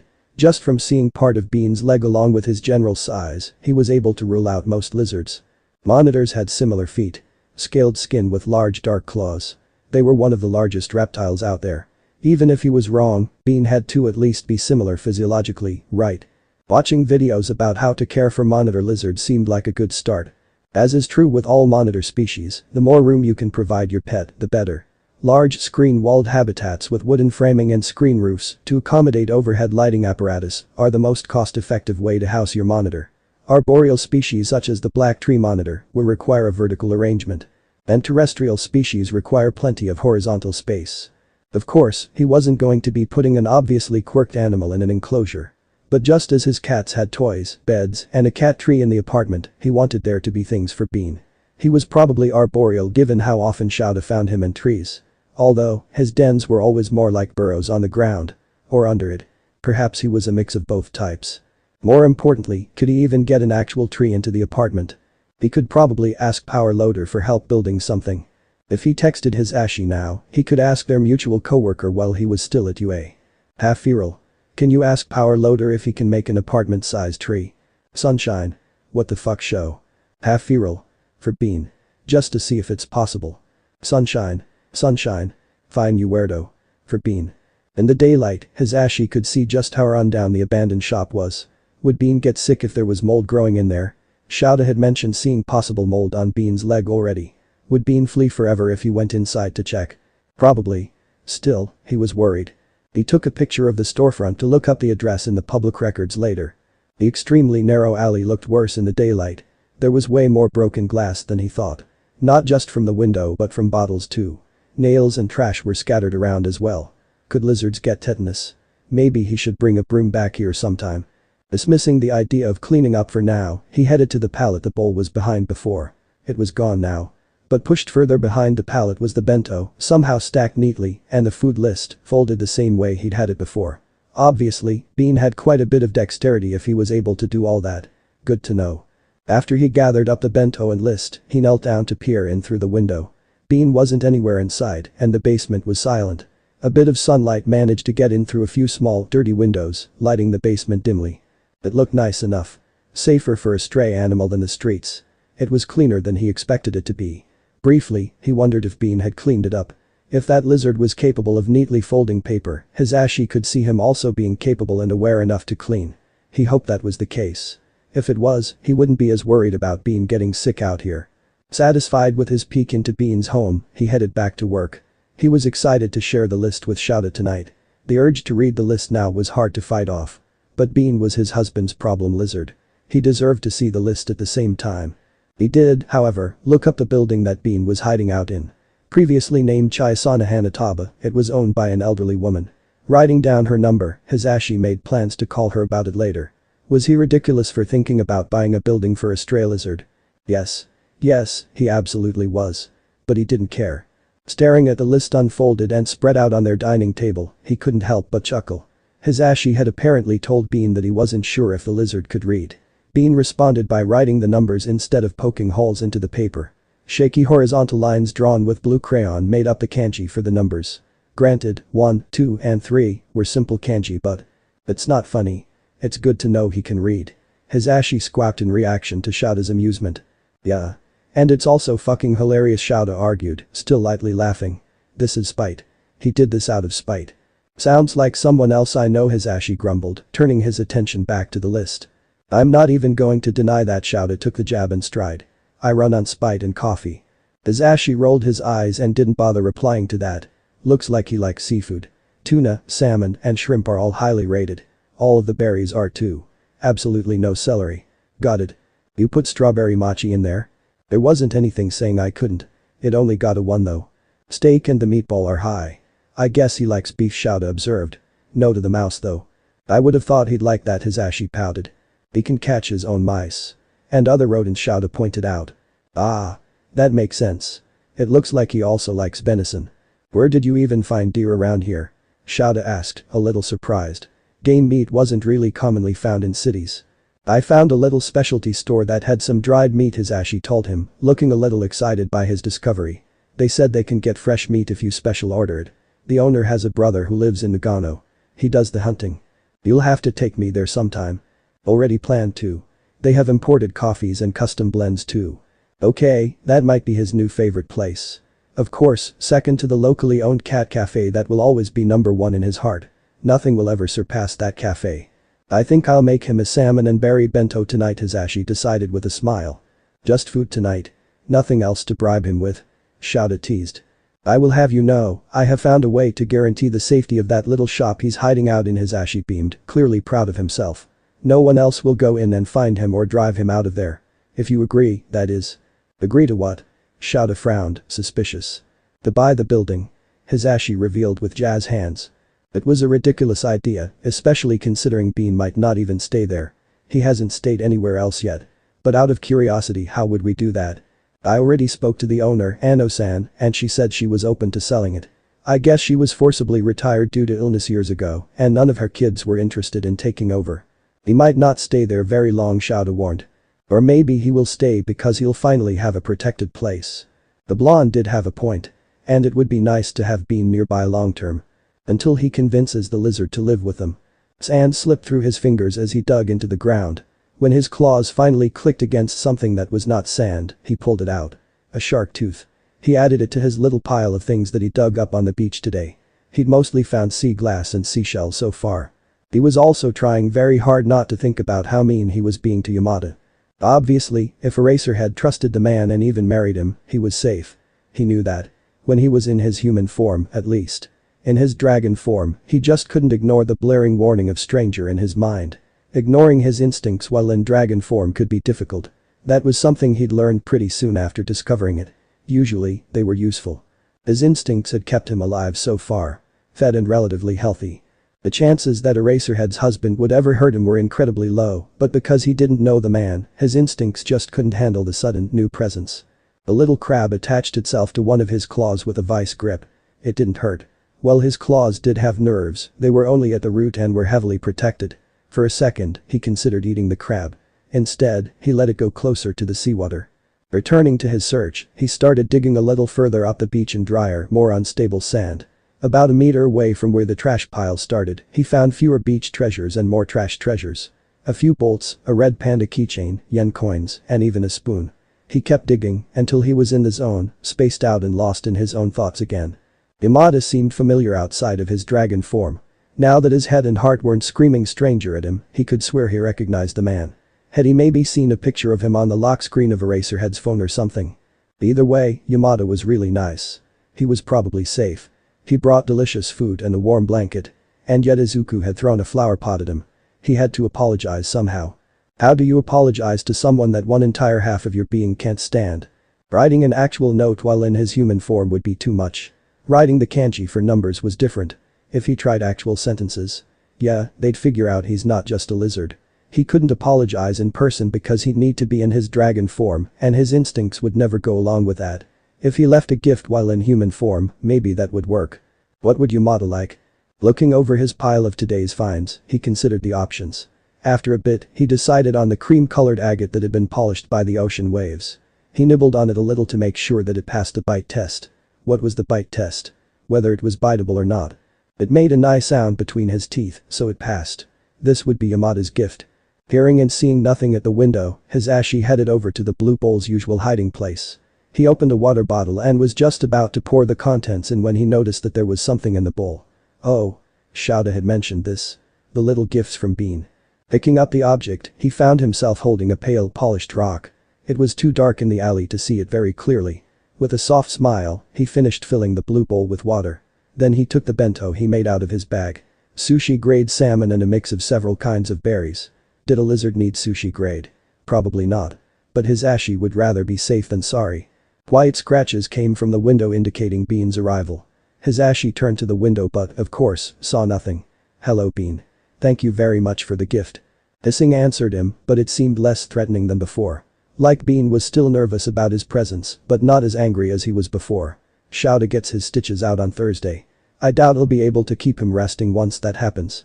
That means just a few more days until he comes back. Are you excited to see him? The hissing faltered, breaking off into a strangled chirp. I'll take that as a yes. Lizards did not sound like cats. Or any other animal that Hisashi was used to, actually. It would probably be good to look into what range of sounds reptiles can make and what they mean. That would probably help him get used to how alien and unnerving some sounds were. You know, you seem like you could have lived with humans at some point, Hisashi started conversationally. You just come across more feral than wild. The fact that you're obviously quirked could play a part in that though. Slowly, he reached a hand out toward the window, ignoring the hissing that started back up. He let it rest just outside the frame and pointedly looked away. I'm not gonna try and grab you or anything. I'm just curious if you'd like pets. I won't look, I promise. There was a moment of silence before something sharp and wet grabbed onto his outstretched fingers. Bean wasn't biting him hard enough for it to hurt. Barely a nibble, honestly. After a few harmless chomps, Bean let go of him. Then his snout rested in his hand. Oh, he was so gonna brag about this to Shouta. Seconds later, Bean pulled away and vanished into his den. When Hisashi got home, he looked at the stone again. It was a beautiful cream-colored agate. He was totally going to have this made into a necklace. He was leaving the library earlier than usual, walking with Tsu over to a park that she'd suggested. Her siblings had extra energy to get out and she pointed out that he seemed to be a bit wired too. How could he not be? He let the Yamada guy touch him. After he bit him no less. Rather abruptly, his instincts screamed at him, barely muted beneath his human form. That was the only reason that he was able to grab Sameter by the collar of his shirt, holding him back from being run over by a motorcycle. The growl escaped him, but before he could do more to defend their group, the motorcycle skidded out, crashing into a light pole. The rider got up quickly, clearly panicking as a hero finally arrived on the scene. Ingenium, who had been chasing the cyclist, apparently, shouted for him to halt. The cyclist did not listen, foolishly trying to run. While that went on, one of Ingenium's sidekicks checked on their little group before telling them to leave the area. Yeah, he wasn't going to argue with that. He took both the kids' hands and walked away quickly with Tsu following close behind. No one was hurt, but his mind was racing with panic and a sense of longing. They made it to the park and sat down near some trees. He couldn't let the kids go play. Izu-chan? Tsu questioned cautiously. He clung to both of the kids, stressed at the thought of them walking over to the playground equipment even if it was within his sight. What's wrong? Not safe, he ground out between clenched teeth. We're safe, she promised, placing her hand on his arm. You saved Sameter. No one was hurt. Ingenium is dealing with that guy now, Kiro. We're far away from the fight. Wrong, he growled. Somehow, she understood that he wasn't arguing. Okay. What's wrong then? What would help? He tried to slow his thoughts enough to actually think of something. Then he cringed. For some reason, I want to lick all of you, he admitted. That's not weird. Habuko-chan does that sometimes, Kirotsu replied with a shrug. Reptiles have a special organ in their mouth that lets them get information from smell and taste. It can also be a way to mark territory. I don't think I own you, Izuku frowned, confused. No, I'm not saying you do. But you probably subconsciously need to indicate that we're under your protection, Kiro. And you're fine with that. Instincts happen, Kiro. Right guys? The kids nodded, equally unperturbed by his admission. Sameter added his own tidbit. When I was a tadpole, I froze whenever someone moved too fast or if something scared me. Dad always had to pick me up and carry me until I unfroze. And so much to his embarrassment, Izuku gave into his instincts and licked each of the Asui kids, sticking to their arms rather than anywhere more invasive.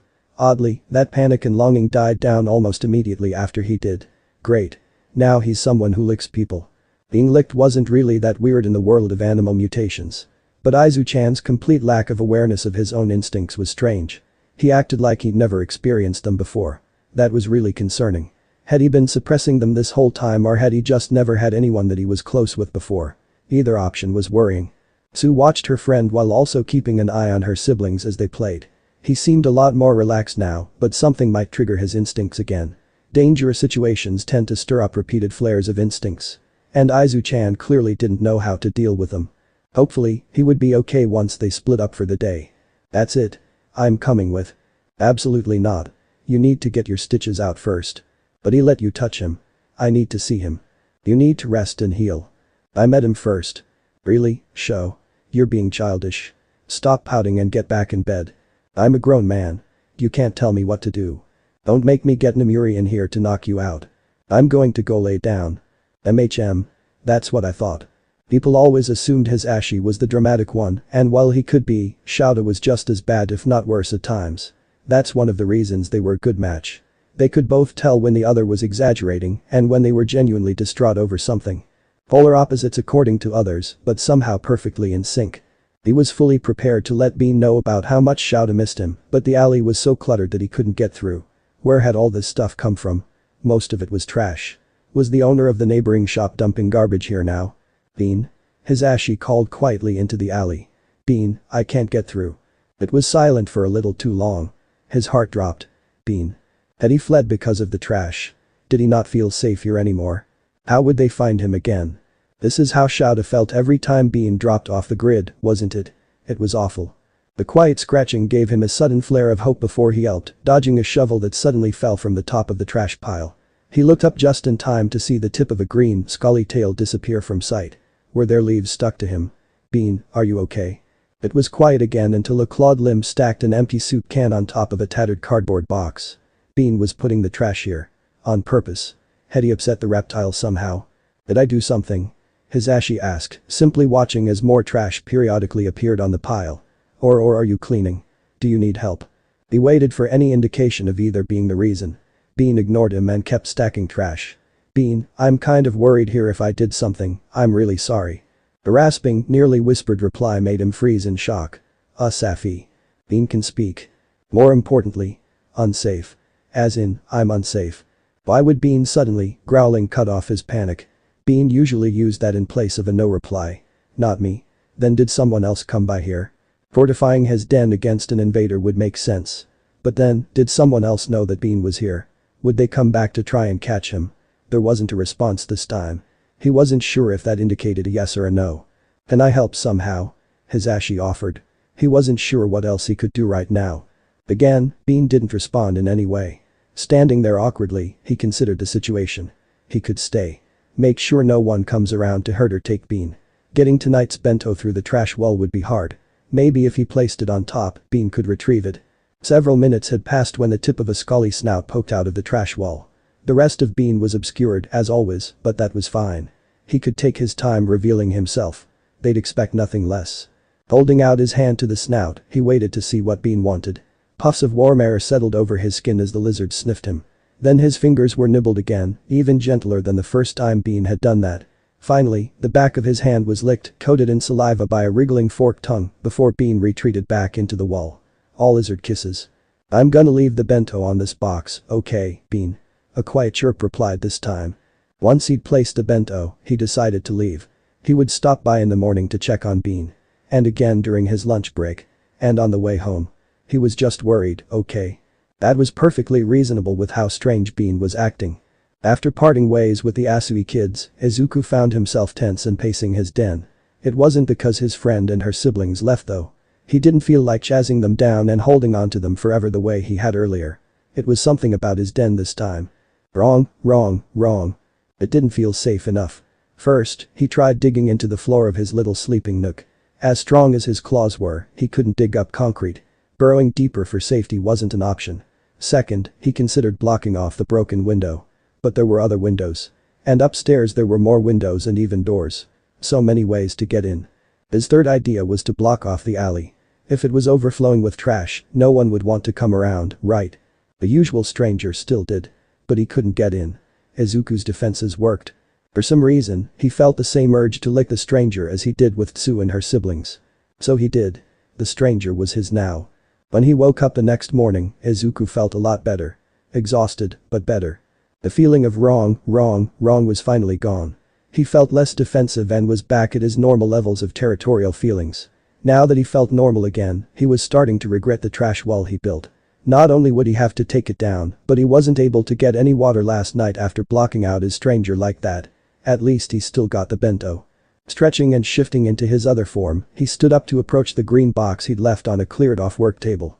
Yamada handled Izuku's bizarre behavior really well. He vaguely recalled slobbering all over the poor man's hand. There had to be an alternative to licking people. Opening the bento, he smiled at the mouse-shaped rice bowl Yamada had included. Such a strange man making a cutesy lunch for what he thought was a regular animal. He couldn't help but imagine that he also makes cute lunches for Eraserhead. Probably cat-themed. Yamada was just incredibly kind and thoughtful. Izuku approved. Eraserhead picked a good mate. Spouse, he corrected himself. Humans have spouses. Izuku was human too. Why was he forgetting that? After eating, changing into cleaner clothes, and brushing his hair so that he'd look presentable, Izuku shifted back into his small dragon form and slipped out the window.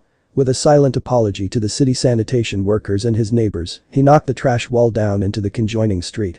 Then he left the now empty bento in its usual spot for the stranger.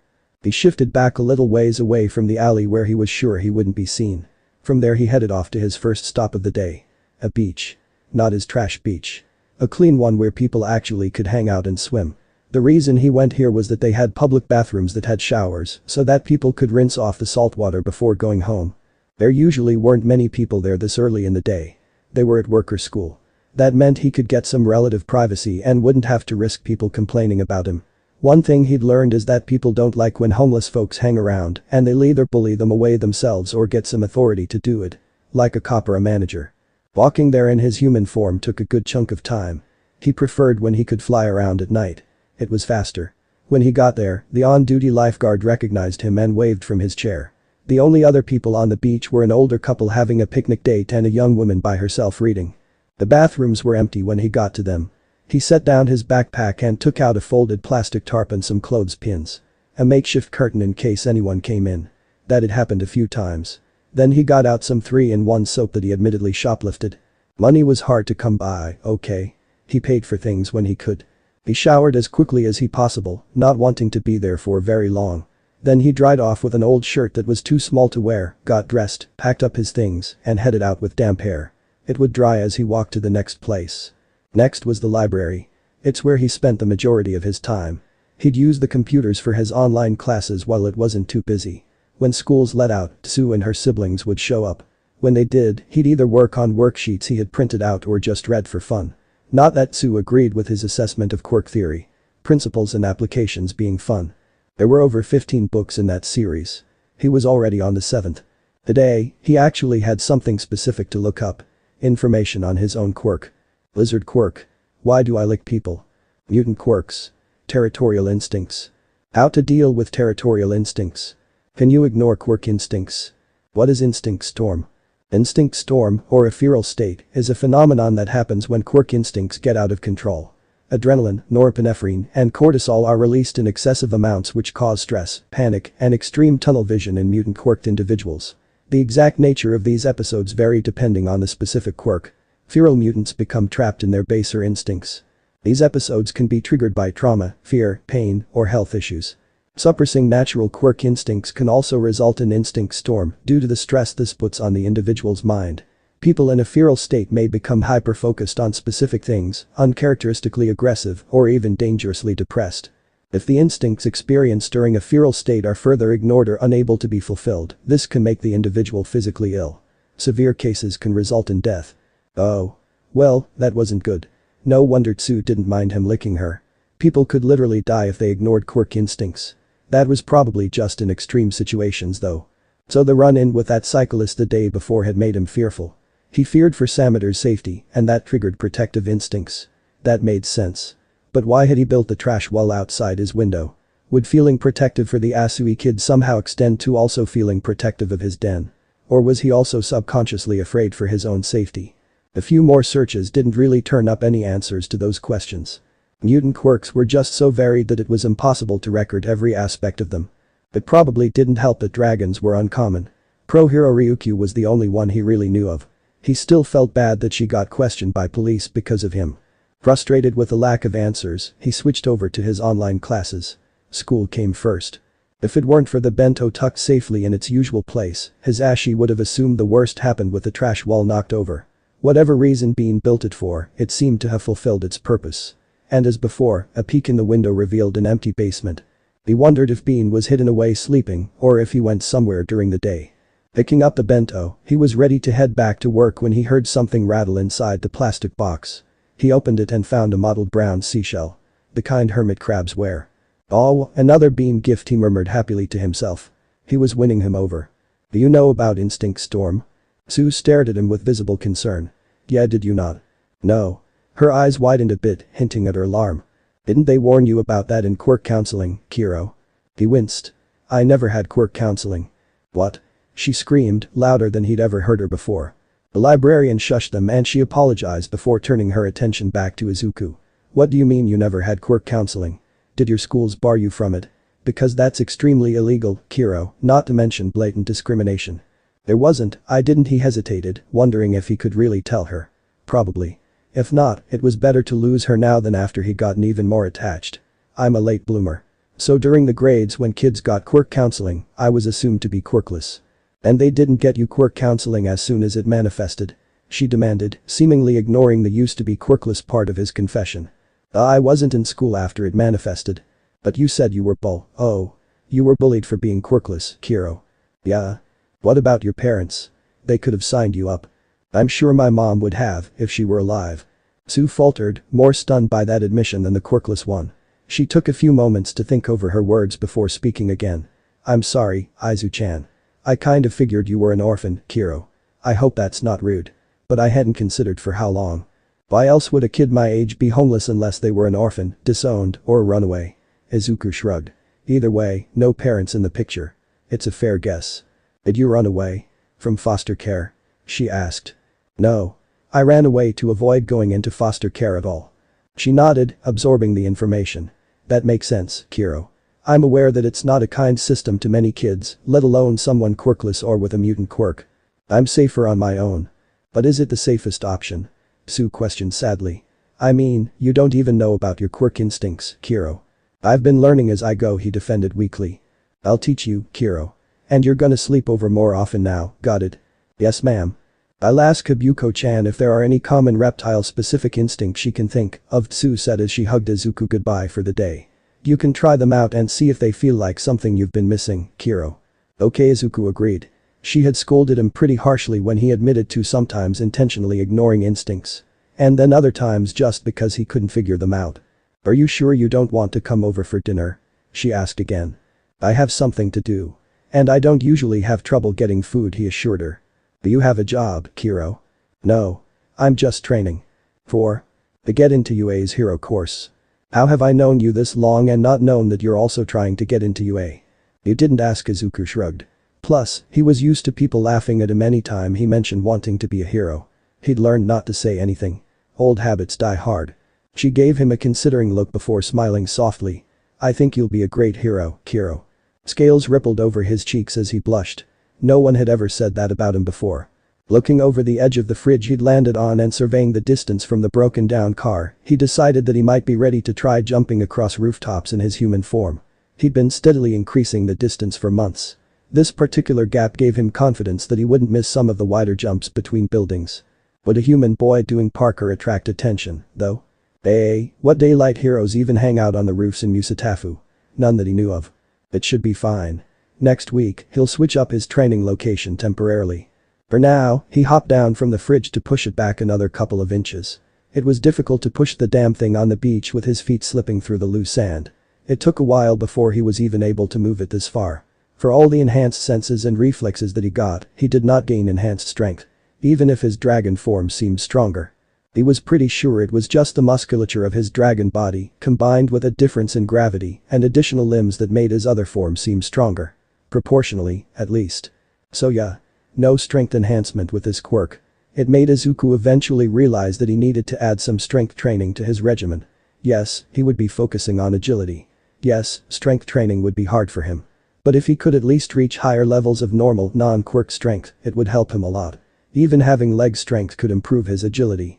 In the end, his strength training wound up mostly being moving stuff around in his obstacle course. He wasn't trying to be as buff as All Might or Endeavor. Just lean but strong like Best Jeanist or Eraserhead. Eraser was an agility-focused hero, but he was still strong, right? And now that Yamada was bringing him a more varied diet, he was actually able to maintain most of the minor muscle growth he'd made. Strength training wasn't a waste of time anymore. Though as grateful as he was to Yamada, he still wanted Eraser back. The dry, outdated potting soil crumbled under his fingers as he tried to reach the roots of the plant he was working with. Sighing, he picked up one of the buckets he'd collected rainwater with. Leaky roofs were a decent source of water. Just not for drinking. After pouring in water until the soil was adequately damp, he pressed his fingers back into the dirt, seeking out the roots. Normally, he wouldn't need to do this, but this plant was diseased. There were no healthy leaves left for the plant to activate an immune response in, so he was going to force one in the roots. The plant should then drop off the diseased plant matter. The leaves eventually began to fall off, along with portions of the stems. He'd been successful then. Pulling back the rapid growth he decided to let the plant do the rest itself. He was brushing the dirt off his fingers on his pants when he heard the footsteps outside. Yamada was here. He shifted into his dragon form and made his way to the window. The ridiculously cheerful man was humming to himself as he filled the Izuku's blue bowl with water. Hissing non-aggressively, he let his stranger know he was at the window. "Oh, hey Bean. How are you?" Did his stranger expect an answer? No. But he always asked that. "I made some tamagoyaki tonight. No sugar since I noticed you liked all the egg dishes on the list except tamagoyaki. I figured that's because it's sweet," his stranger explained as he opened the bento in front of the window. "Just in case I was wrong, there's also hamburgers. Then I added some sliced cucumber and apples. I also brought some oranges for you to eat later." Izuku pulled one of the bento trays over to himself, obscured in the shadows, as his stranger pulled orange after orange out of his bag. He counted silently to himself while trying the tamagoyaki. It was lightly salted this time. It was so much better that way. Now, what was he going to do with 12 oranges? "I'm not sure how much a lizard your size needs to eat. Or how much prey is in the area for you. These will last about a week. You can eat them all at once or split them up over the week." That wasn't a bad idea. Extra vitamin C this week. Ugh, how poor was his diet if he was excited about getting his vitamins? His younger self would be appalled. Abruptly, his stranger gasped, making Izuku tense. You're eating with me here. Oh no. No, no, no, no. You really trust me enough for that already? No, wait. He was just curious about the tamagoyaki. I can't wait to tell Shouta that we're officially friends. He and his stranger were not friends. It's a good thing this happened today. Since tomorrow, Shouta comes back. What was that? I'll still come around sometimes, but I don't want to intrude on your reunion. Eraserhead was coming back. Don't worry. I'll keep making the bentos and send them with him. Eraserhead and delicious bentos. Is that, are you wagging your tail? Izuku froze instantly, stilling his tail. Irritated, he growled at his stranger before fleeing into his hidden sleeping nook. He could still faintly hear his stranger at the window. Wait, I'm sorry. I wasn't making fun of you. It's sweet. Really. Stupid stranger. Damn. Shouta was not kidding about the frequent one step forward, two steps back moments with this critter. Bean was so skittish. It broke his heart to think about what that meant. Sighing, he packed up the bento so that no other animals would get into it. He left it behind the water bowl as usual. He never knew how long the lizard waited to retrieve the food after he left.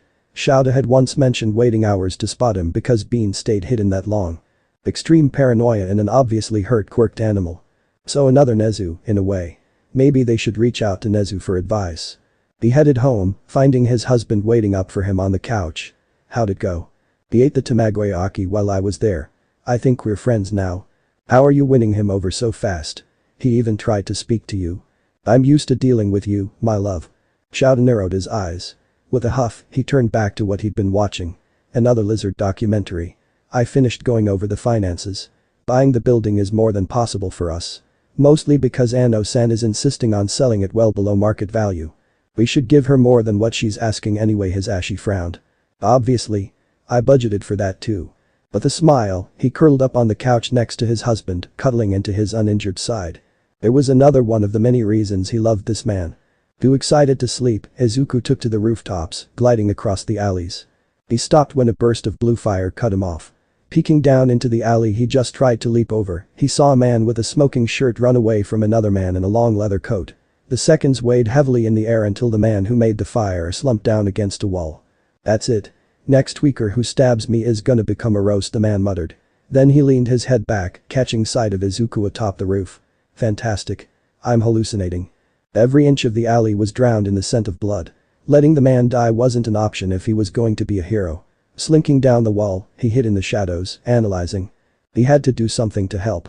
The man, still slumped against the wall, let out a pained groan. He lifted his hand from where it had been tucked into his side, the moonlight revealing skin coated with blood. Even without the stab wound, the man didn't seem to be in great shape to begin with. Large swaths of his skin were charred and practically rotting off of him. Staples held what he had left together. Damn fucking bastard. The man growled, voice harsh in the quiet of the alley. This is what I get for going easy on him. Note to self, don't pity the people trying to mug me. His hand returned to where the stab wound presumably was. With his clean hand, he shoved the collar of his jacket into his mouth. Why? Oh. To protect his teeth while he cauterized the wound with his quirk. Izuku grimaced while the man let out muffled screams. Well, that works. But he can't even begin to imagine how much that had to have hurt. The man clearly wasn't immune to fire. He should be. Bodies are supposed to have natural protections against some harmful effects of quirks. Like him, for example, he didn't feel pain when shifting, even though his entire skeletal system was growing, shrinking, and rearranging itself as he grew new tissue and even limbs. This guy had quirk incompatibility syndrome. Intrigued as well as concerned, he crawled out of the shadows before he could really think about it. Panting breaths paused when he was spotted. What the fuck? Stopping halfway to the man, he wondered what the hell he was even doing. Blood loss is no joke. I'm out here hallucinating fairy tale creatures. Rude. His hesitation melted as he lashed his tail in annoyance. Yumi would get a kick out of this. She always liked unicorns and shit. Recalling how he'd managed to force a word out in this form the other day, he tried it again. Hostile. It talks. I'm hearing voices too. I guess this is it. I died tonight, the man sighed. Hasiel. Listen, weird little dragon thing. If you're trying to say hospital, that's a no-go. I mean, sure, that's probably a good idea if I were anyone else. But I'm not. And I know this. So why would my subconscious even conjure a tiny dragon to tell me to go to one? Maybe I want to be caught. Caught? Was this person a criminal? No. That can't be it. I don't want my fucking dad to find me. I'd rather die. That was relatable. Granted, Izuku didn't know where his dad was, but he was avoiding foster care like it was the plague. He couldn't go to hospitals as a runaway either. But he had gotten seriously ill once when he was 12. He had help that time. Buoni. Ha. That one came out better. I have a crappy phone, but I'm not calling the police, the man scoffed. Closing the distance between himself and the man, he started sniffing at the man's pockets in search of a phone. Tactile hallucinations too. Geez. I'm so fucked. Avoiding the hand that tried to push him away, Izuku found the phone and yanked it free with his teeth. Hey. He ducked out of the way when the man tried to grab his phone back. The man tried lunging at him but collapsed instantly from the pain of jostling his injuries. Izuku darted away, out of the alley, stopping a little ways away. He listened carefully to see if he was being followed. Holy shit, that was real. And I got robbed. The man giggled hysterically to himself. Shifting back into his human form, Izuku dialed the number that was whispered among the underground. He continued to listen to the man while it rang, making sure that he didn't get up or die suddenly. I got robbed by a dragon. Fuck me. Hello. The call connected. Hi. Someone's hurt. Stabbed. I don't know him, he told her awkwardly. How'd you get this number? She asked sharply. They were defensive of their clinic, but he understood why.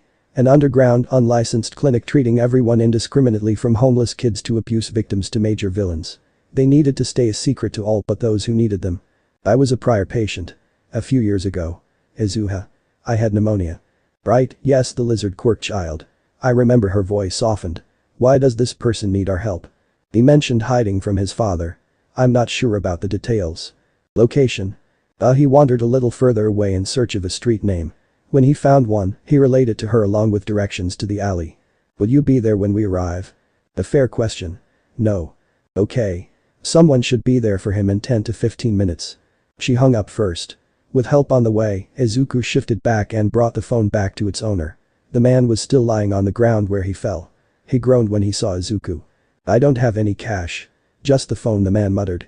Izuku ignored him and placed the phone on the ground within his reach. Huh. Change of heart then. He turned and left without responding. Sitting on a nearby roof, he waited until someone came for the injured man before he left the area. As the man was carried away, Izuku felt himself preening, pleased with his very first rescue. He was finally on his way to Atonement. The day that Eraser was meant to return, Izuku could barely concentrate on his schoolwork. Waiting for Tsu that day had been difficult. He was so antsy by the time she arrived that she gently told him to leave and go figure out what his instincts were screaming at him about now. Trinkets. They were screaming about trinkets. Specifically, the trinkets he had subconsciously hoarded with Eraser in mind. Which one should he give him? It had to be special. The keychain with a star-spotted cat on it. No. Sea glass the same deep red as the man's eyes when his quirk was used. That wasn't right either. None of the plants he'd grown lately seemed to convey how much he missed the hero. With a sigh, Izuku sprawled out on his trove of tiny treasures. A yen coin fell off the edge of the pile. The light clinging sound made Izuku perk up. How many coins did he have? Sorting through his pile, he located as many as he could. Barely 1,500 yen in all. Was it enough for a present? Maybe. A good one? Probably not. A part of a present. Oh, yes. He had an idea for something great now. The narrow alley was cleaner than it had been the last time he was here. It seemed that Bean's temporary trash wall had the bonus of removing a lot of scraps from the alley. He couldn't see any more glass. Cardboard boxes rotted by rain and time were gone. Overall, it looked a lot safer to walk through. Safer for Bean. That was the most important part. When he approached a broken window, he paused. Hanging from a jagged brick in the wall above it was a necklace. The shine of the sturdy metal chain and the green, shimmering scale are the main reasons he noticed it. Alongside the scale hung a polished tooth. Did Bean? Excited chirping came from the window. Looking down, Shouda could barely make out the familiar form of Bean in the shadows. Is this for me? A few chirps that usually meant yes with Bean answered him. He carefully took the necklace down from the wall and inspected the unique charms. The scale was hard yet soft, like a fingernail. On one side it felt like it was covered with a thin layer of velvet flock. The reverse side was just smooth and glossy, shining every time it was exposed to the moonlight above. The other charm, the tooth, was smooth as well. It was much larger than he would have expected based on his lizard research so far. It was larger than a monitor's, but most likely smaller than an alligator. He would have to look that up at home later. I love it, Bean, but please tell me you didn't rip a tooth out for me, Shouda fretted.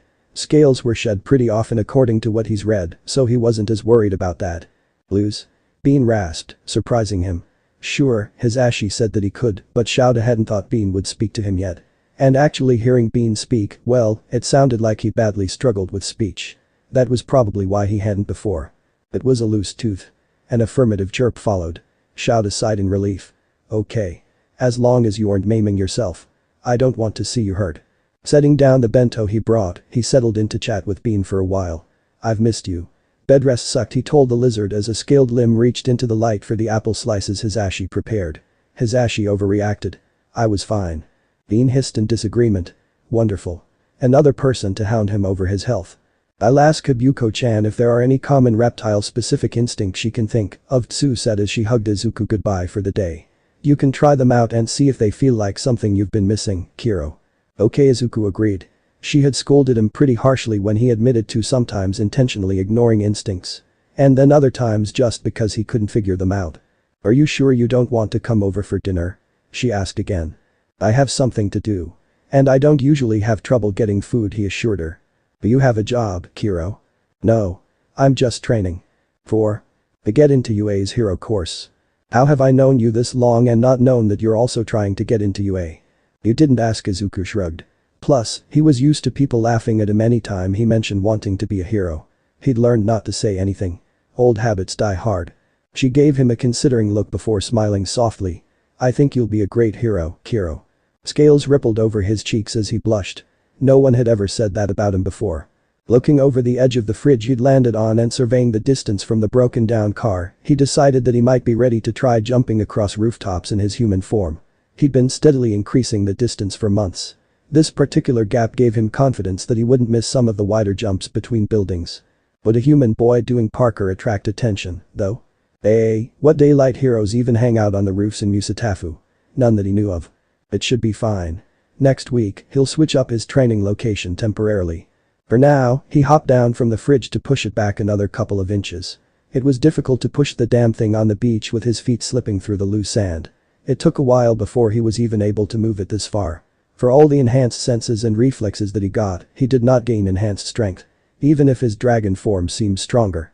He was pretty sure it was just the musculature of his dragon body, combined with a difference in gravity and additional limbs that made his other form seem stronger. Proportionally, at least. So yeah. No strength enhancement with his quirk. It made Izuku eventually realize that he needed to add some strength training to his regimen. Yes, he would be focusing on agility. Yes, strength training would be hard for him. But if he could at least reach higher levels of normal, non-quirk strength, it would help him a lot. Even having leg strength could improve his agility. In the end, his strength training wound up mostly being moving stuff around in his obstacle course. He wasn't trying to be as buff as All Might or Endeavor. Just lean but strong like Best Jeanist or Eraserhead. Eraser was an agility-focused hero, but he was still strong, right? And now that Yamada was bringing him a more varied diet, he was actually able to maintain most of the minor muscle growth he'd made. Strength training wasn't a waste of time anymore. Though as grateful as he was to Yamada, he still wanted Eraser back. The dry, outdated potting soil crumbled under his fingers as he tried to reach the roots of the plant he was working with. Sighing, he picked up one of the buckets he'd collected rainwater with. Leaky roofs were a decent source of water. Just not for drinking. After pouring in water until the soil was adequately damp, he pressed his fingers back into the dirt, seeking out the roots. Normally, he wouldn't need to do this, but this plant was diseased. There were no healthy leaves left for the plant to activate an immune response in, so he was going to force one in the roots. The plant should then drop off the diseased plant matter. The leaves eventually began to fall off, along with portions of the stems. He'd been successful then. Pulling back the rapid growth he decided to let the plant do the rest itself. He was brushing the dirt off his fingers on his pants when he heard the footsteps outside. Yamada was here. He shifted into his dragon form and made his way to the window. The ridiculously cheerful man was humming to himself as he filled the Izuku's blue bowl with water. Hissing non-aggressively, he let his stranger know he was at the window. "Oh, hey Bean. How are you?" Did his stranger expect an answer? No. But he always asked that. "I made some tamagoyaki tonight. No sugar since I noticed you liked all the egg dishes on the list except tamagoyaki. I figured that's because it's sweet," his stranger explained as he opened the bento in front of the window. "Just in case I was wrong, there's also hamburgers. Then I added some sliced cucumber and apples. I also brought some oranges for you to eat later." Izuku pulled one of the bento trays over to himself, obscured in the shadows, as his stranger pulled orange after orange out of his bag. He counted silently to himself while trying the tamagoyaki. It was lightly salted this time. It was so much better that way. Now, what was he going to do with 12 oranges? "I'm not sure how much a lizard your size needs to eat. Or how much prey is in the area for you. These will last about a week. You can eat them all at once or split them up over the week." That wasn't a bad idea. Extra vitamin C this week. Ugh, how poor was his diet if he was excited about getting his vitamins? His younger self would be appalled. Abruptly, his stranger gasped, making Izuku tense. You're eating with me here. Oh no. No, no, no, no. You really trust me enough for that already? No, wait. He was just curious about the tamagoyaki. I can't wait to tell Shouta that we're officially friends. He and his stranger were not friends. It's a good thing this happened today. Since tomorrow, Shouta comes back. What was that? I'll still come around sometimes, but I don't want to intrude on your reunion. Eraserhead was coming back. Don't worry. I'll keep making the bentos and send them with him. Eraserhead and delicious bentos. Is that, are you wagging your tail? Izuku froze instantly, stilling his tail. Irritated, he growled at his stranger before fleeing into his hidden sleeping nook. He could still faintly hear his stranger at the window. Wait, I'm sorry. I wasn't making fun of you. It's sweet. Really. Stupid stranger. Damn. Shouta was not kidding about the frequent one step forward, two steps back moments with this critter. Bean was so skittish. It broke his heart to think about what that meant. Sighing, he packed up the bento so that no other animals would get into it. He left it behind the water bowl as usual. He never knew how long the lizard waited to retrieve the food after he left. Shouta had once mentioned waiting hours to spot him because Bean stayed hidden that long. Extreme paranoia in an obviously hurt, quirked animal. So another Nezu, in a way. Maybe they should reach out to Nezu for advice. He headed home, finding his husband waiting up for him on the couch. How'd it go? He ate the tamagoyaki while I was there. I think we're friends now. How are you winning him over so fast? He even tried to speak to you. I'm used to dealing with you, my love. Shouta narrowed his eyes. With a huff, he turned back to what he'd been watching. Another lizard documentary. I finished going over the finances. Buying the building is more than possible for us. Mostly because Ano-san is insisting on selling it well below market value. We should give her more than what she's asking anyway, his Ashi frowned. Obviously. I budgeted for that too. With a smile, he curled up on the couch next to his husband, cuddling into his uninjured side. There was another one of the many reasons he loved this man. Too excited to sleep, Izuku took to the rooftops, gliding across the alleys. He stopped when a burst of blue fire cut him off. Peeking down into the alley he just tried to leap over, he saw a man with a smoking shirt run away from another man in a long leather coat. The seconds weighed heavily in the air until the man who made the fire slumped down against a wall. That's it. Next tweaker who stabs me is gonna become a roast, the man muttered. Then he leaned his head back, catching sight of Izuku atop the roof. Fantastic. I'm hallucinating. Every inch of the alley was drowned in the scent of blood.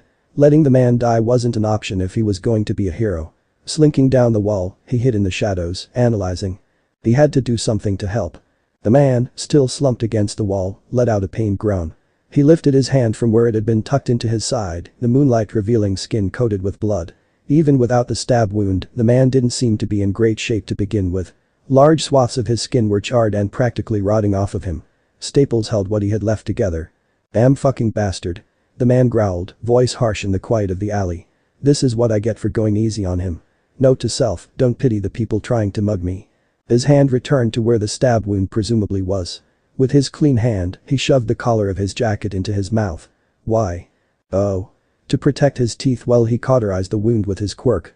Izuku grimaced while the man let out muffled screams. Well, that works. But he can't even begin to imagine how much that had to have hurt. The man clearly wasn't immune to fire. He should be. Bodies are supposed to have natural protections against some harmful effects of quirks. Like him, for example, he didn't feel pain when shifting, even though his entire skeletal system was growing, shrinking, and rearranging itself as he grew new tissue and even limbs. This guy had quirk incompatibility syndrome. Intrigued as well as concerned, he crawled out of the shadows before he could really think about it. Panting breaths paused when he was spotted. What the fuck? Stopping halfway to the man, he wondered what the hell he was even doing. Blood loss is no joke. I'm out here hallucinating fairy tale creatures. Rude. His hesitation melted as he lashed his tail in annoyance. Yumi would get a kick out of this. She always liked unicorns and shit. Recalling how he'd managed to force a word out in this form the other day, he tried it again. Hustle. It talks. I'm hearing voices too. I guess this is it. I die tonight, the man sighed. Hasil. Listen, weird little dragon thing. If you're trying to say hospital, that's a no-go. I mean, sure, that's probably a good idea if I were anyone else. But I'm not. And I know this. So why would my subconscious even conjure a tiny dragon to tell me to go to one? Maybe I want to be caught. Caught?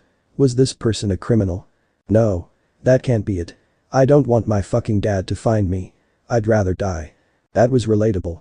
Granted, Izuku didn't know where his dad was, but he was avoiding foster care like it was the plague.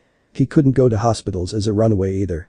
But he had gotten seriously ill once when he was 12. He had help that time. Buoni. Ha. That one came out better. I have a crappy phone, but I'm not calling the police, the man scoffed. Closing the distance between himself and the man, he started sniffing at the man's pockets in search of a phone. Tactile hallucinations too. Geez. I'm so fucked. Avoiding the hand that tried to push him away, Izuku found the phone and yanked it free with his teeth. Hey. He ducked out of the way when the man tried to grab his phone back. The man tried lunging at him, but collapsed instantly from the pain of jostling his injuries. Izuku darted away, out of the alley, stopping a little ways away. He listened carefully to see if he was being followed. Holy shit, that was real. And I got robbed. The man giggled hysterically to himself. Shifting back into his human form, Izuku dialed the number that was whispered among the underground. He continued to listen to the man while it rang, making sure that he didn't get up or die suddenly. I got robbed by a dragon. Fuck me. Hello. The call connected. Hi. Someone's hurt. Stabbed. I don't know him, he told her awkwardly.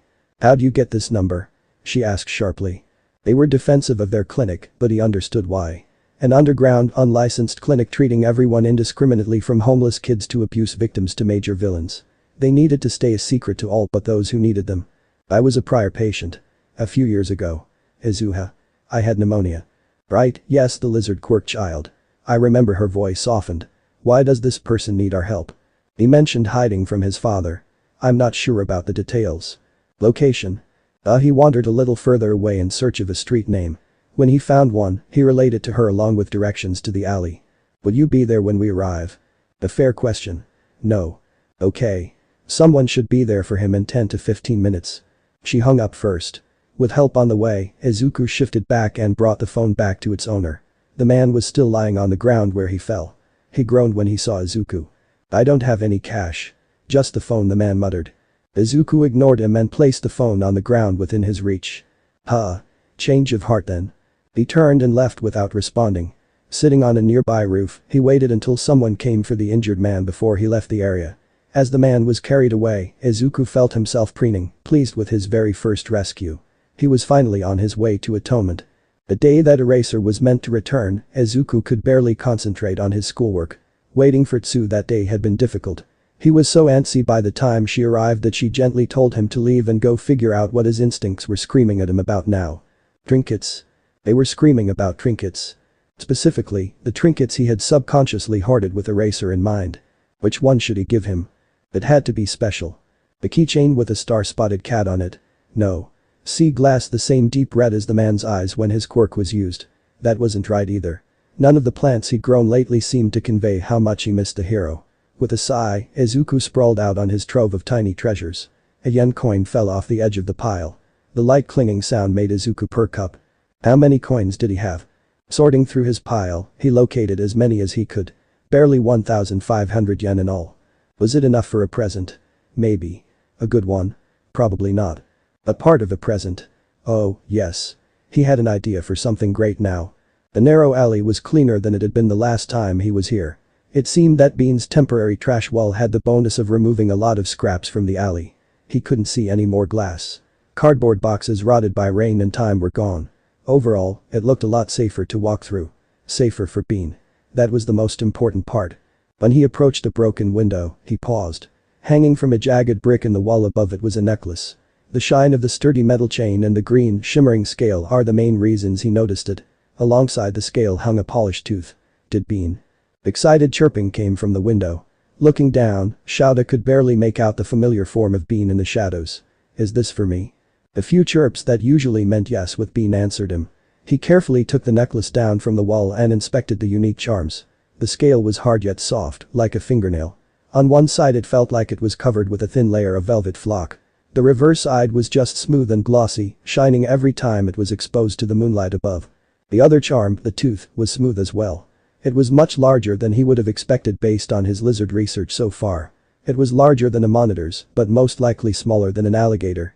He would have to look that up at home later. I love it, Bean, but please tell me you didn't rip a tooth out for me, Shouda fretted. Scales were shed pretty often according to what he's read, so he wasn't as worried about that. Blues? Bean rasped, surprising him. Sure, his Ashi said that he could, but Shouda hadn't thought Bean would speak to him yet. And actually hearing Bean speak, well, it sounded like he badly struggled with speech. That was probably why he hadn't before. It was a loose tooth. An affirmative chirp followed. Shouda sighed in relief. Okay. As long as you aren't maiming yourself. I don't want to see you hurt. Setting down the bento he brought, he settled in to chat with Bean for a while. I've missed you. Bedrest sucked, he told the lizard as a scaled limb reached into the light for the apple slices his Ashi prepared. His Ashi overreacted. I was fine. Bean hissed in disagreement. Wonderful. Another person to hound him over his health. This part is end here. For now you guys can watch the story, you guys gonna love this. So, click on it and enjoy.